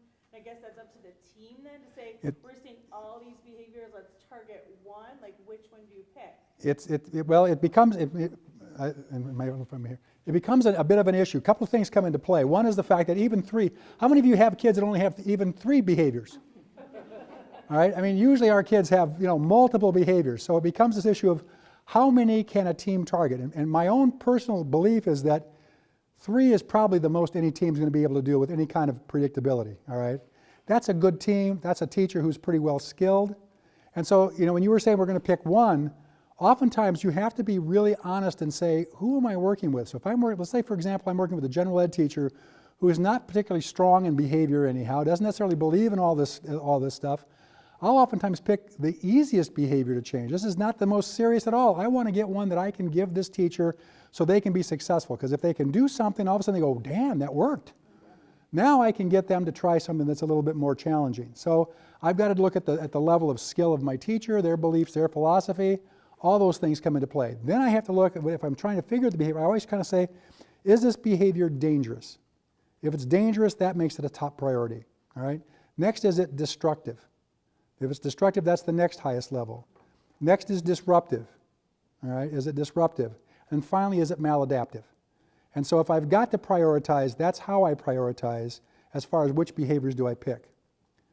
Because obviously if I've got a behavior that's dangerous or destructive, that's going to limit this kid's freedom, right? Especially as they begin to get older, because little kids can do it and it's a problem, but you start getting big kids and all of a sudden we start getting law enforcement involved, right? It's a whole other big issue. You got a hand up over here. As we were kind of prioritizing. Let me get you this. as we were prioritizing ours, we noticed that Tyson did not have social work. So that was part of our, like, if things get really bad and you have to leave to ask permission, we were going to hopefully get him some social work minutes, and he was going to go to the social worker, and she was going to help work on some of these dysregulation and temper tantrum behaviors. And then also, Give it to the social worker, we're they'll going to fix give that to the social worker. And we, right? Come on now, come on. And we, like, even just all these academic interventions that they said he was supposed to be getting, we were pretty sure they were not being implemented with fidelity, and probably a poor placement choice out of choice or necessity, we weren't sure.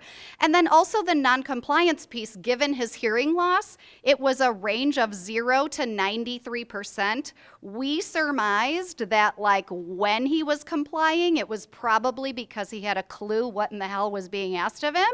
And when he didn't, it's because he didn't know, and it took him at least 45 seconds because he was looking around to find his people, and you know, which page are we opening? What are we supposed to be doing? We're reading the IEP first and then the BIP, right? Like, we were like, he's looking for his people to figure out what he's supposed to do, where he's supposed to go, and then he's wandering around the room trying to get the help that he needed. So while we kind of targeted this out of seat, we had ideas for, like, working on some of those other behaviors too that just wouldn't be part of the BIP per se. Yeah, and again, you know, you're gonna pick, and it's you know, it becomes a challenge in terms of what you're going to do. I think the other thing that communication obviously is a big issue. Do these kids have the ability to communicate their needs? Did I hear? Did I understand? Did I comprehend? How long is it taking me to process?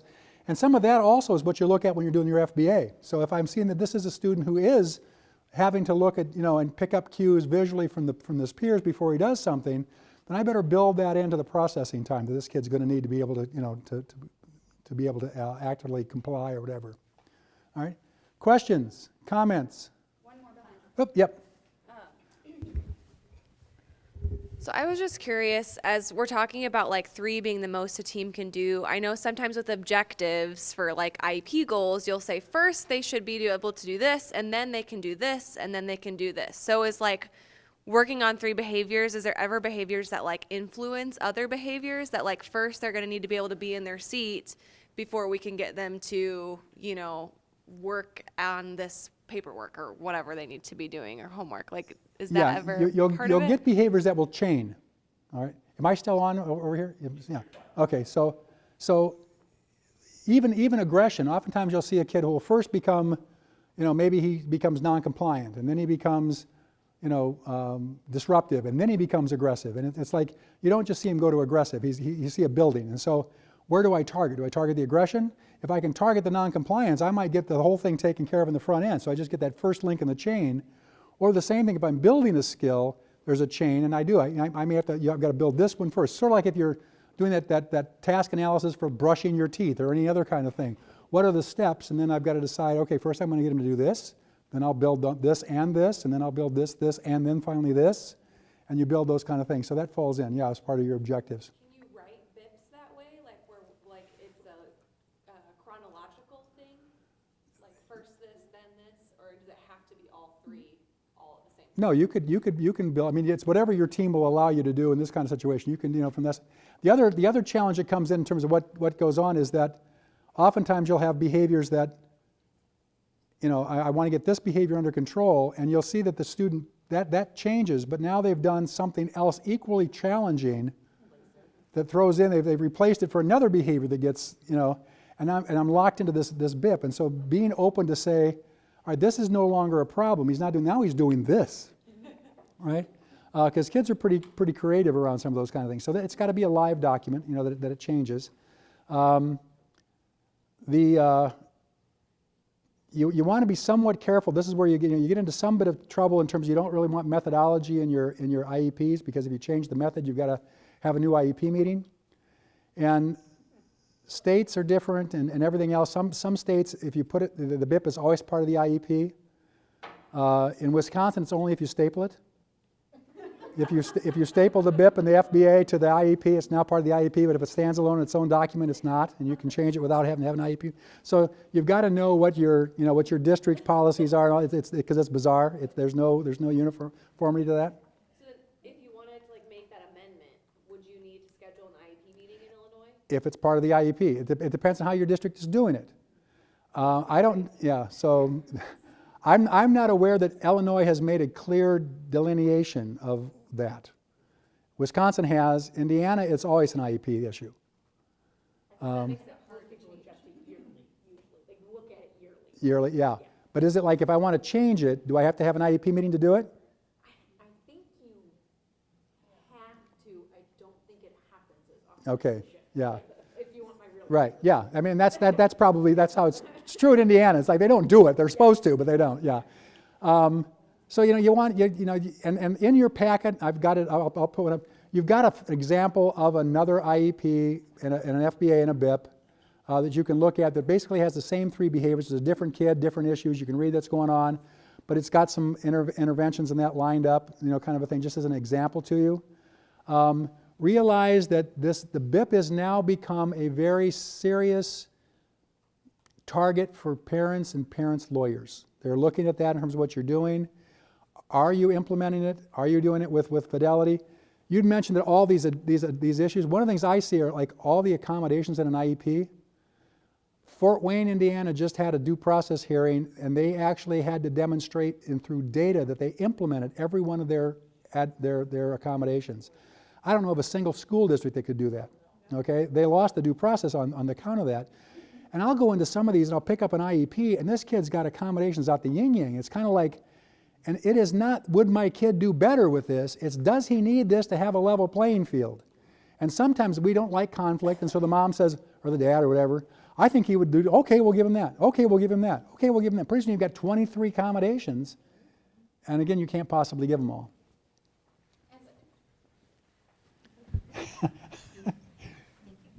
So as a deaf administrator, and just to kind of answer the question about having a meeting, I think whether you have a meeting or just make an amendment, it needs to be documented that the parents were informed, they are in agreement or not, and like what the team is going to do moving forward. Because if like depending on your district, if they allow for the amendment, that needs to be notated like to a T. Who called mom? I know we always say mom, right? Who called the parents? Were there any concerns listed on the phone call? Who's on board? You just have to be very careful, because same thing, because I always have to go with, if we went due process, right? So if you were to go due process, the parent could say, no one called me. So you want to write specific details because they could deny the phone call. The other thing is that if you've got a situation where you've got a BIP, you've put it in place, and the student is still engaging in behaviors that's resulting in things like suspensions or being moved out of the classroom significantly, you better go back and revisit that BIP. Because what you don't want to do is see a whole bunch of suspensions, and they're going to go, well, what have you, obviously this isn't working. What have you done as a team to alter this to make it work? And if you haven't done anything, that too will sink your boat. Okay, you're supposed to look and be responsive to that.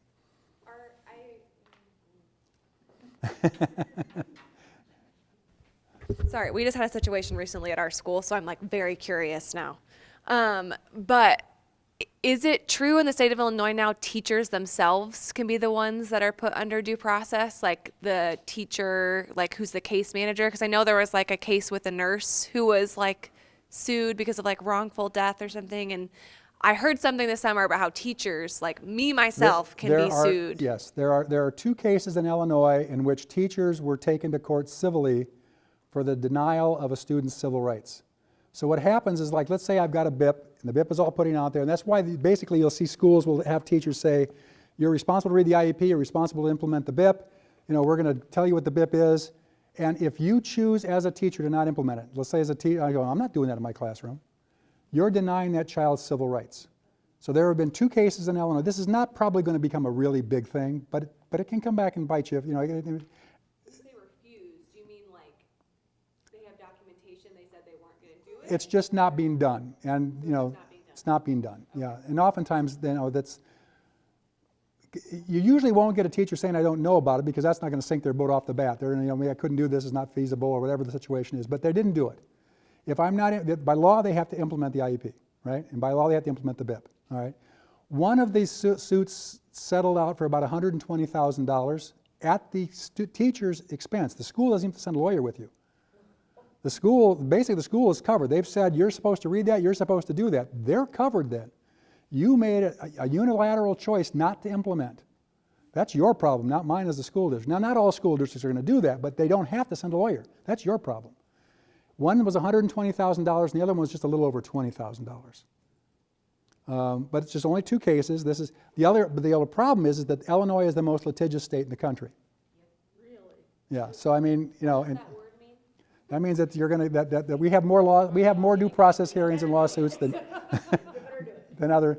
And part of it's because we've got Chicago, you know, and you know so.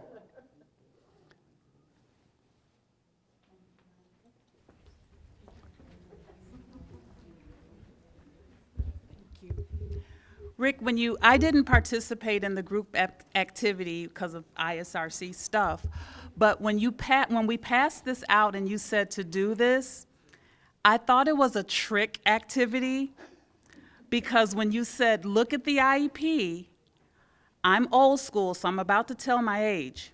I used to be a case manager, and on page 4 of the IEP, it says, does the child's behavior impede upon his or her learning or that of others? It's checked no. No. And so, not participating, I thought, case manager brain, this kid doesn't need a BIP. Doesn't need a BIP. That's right. Yep. Yeah, if you mark, now, the other side of that, though, is by reading the IEP, does he clearly need a BIP? Yes. Yeah, that's, and you'll get those. And social work. Yeah.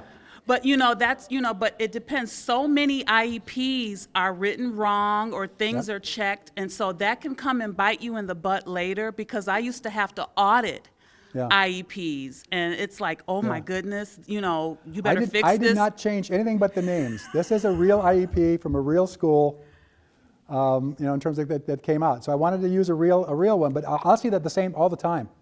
Or there'll be such contradictory information, and you kind of go, and bottom line, it's kind of like you're going to get beat up no matter what you do in that situation. If you don't do it and say, well, we checked no, and the parent approved, well, yeah, but you've got here, does this behavior interfere with their learning of others? Yeah, then you got to have a BIP and an FBA. Right, and it was hard for me to even sit back and say, how can they do this without data? How many observations were there? So many unknowns. So they had to assume things and put things in it, which was really interesting because you guys, smoke was coming out of your brains as I was watching. Yeah. Like, we got to do this and do that. And so when all else fails, just make a referral to ISRC. And I know that, I don't think it was the last one, the one before, we actually went, if you were in that one, we actually brought a bunch of data. You had to go through the data. You had to develop your FBA. So we've kind of taken that step. This one I wanted to kind of say, okay, here's your completed FBA. Just what kind of interventions might you put in place for this kind of a kid, right? How does that translate now? Maybe that's right or wrong, but given that was the FBA, what would you put in place as far as some of the interventions? Because that again becomes the other step, is that just because I got the FBA done, now I've got to make the BIP fit the FBA, right? So it becomes a challenge. All right, other questions, comments, concerns? Has this been helpful today? Okay. I never know. So, yep. Are we going to have access to the PowerPoint? You already do. Was it? I didn't see it. I probably missed it. I'll look again. Yeah, you should have the PowerPoint. You should have the documents that you have here. You should have a sample document of another completed FBA and BIP. You should have a thing on bibliotherapy. And you should have a thing called blueprints, which basically some of you have gotten before. It's 64 pages that says, if the kid is engaged in this behavior and the function is teacher attention, here are some interventions that have been shown to be effective. If they're doing it for, So, if you're going to print it out, use somebody else's ink and paper. It's, but it's just, just some things that I thought would be helpful as you're kind of going forward to develop behavior intervention plans. You got the book, The Behavior Code. Take a look at that. It's got some really good stuff in it in terms of identifying behaviors, developing target behaviors, goals for it, and interventions that have been shown to be effective. So it's a really, really great resource. I'm going to show you one more book really fast, and then we'll let you go. This is the other one that I was thinking of. It's called basically the Practical Guide to Mental Health and Learning Disorders for Every Educator. It's probably one of the better ones I've seen for school-based mental health kinds of issues. So interventions and school-based aspects in terms of working with kids with mental health issues. So it's by Miles Cooley, Cooley, PhD, Miles, Myles. And it's a practical guide to mental health and learning disorders for every educator.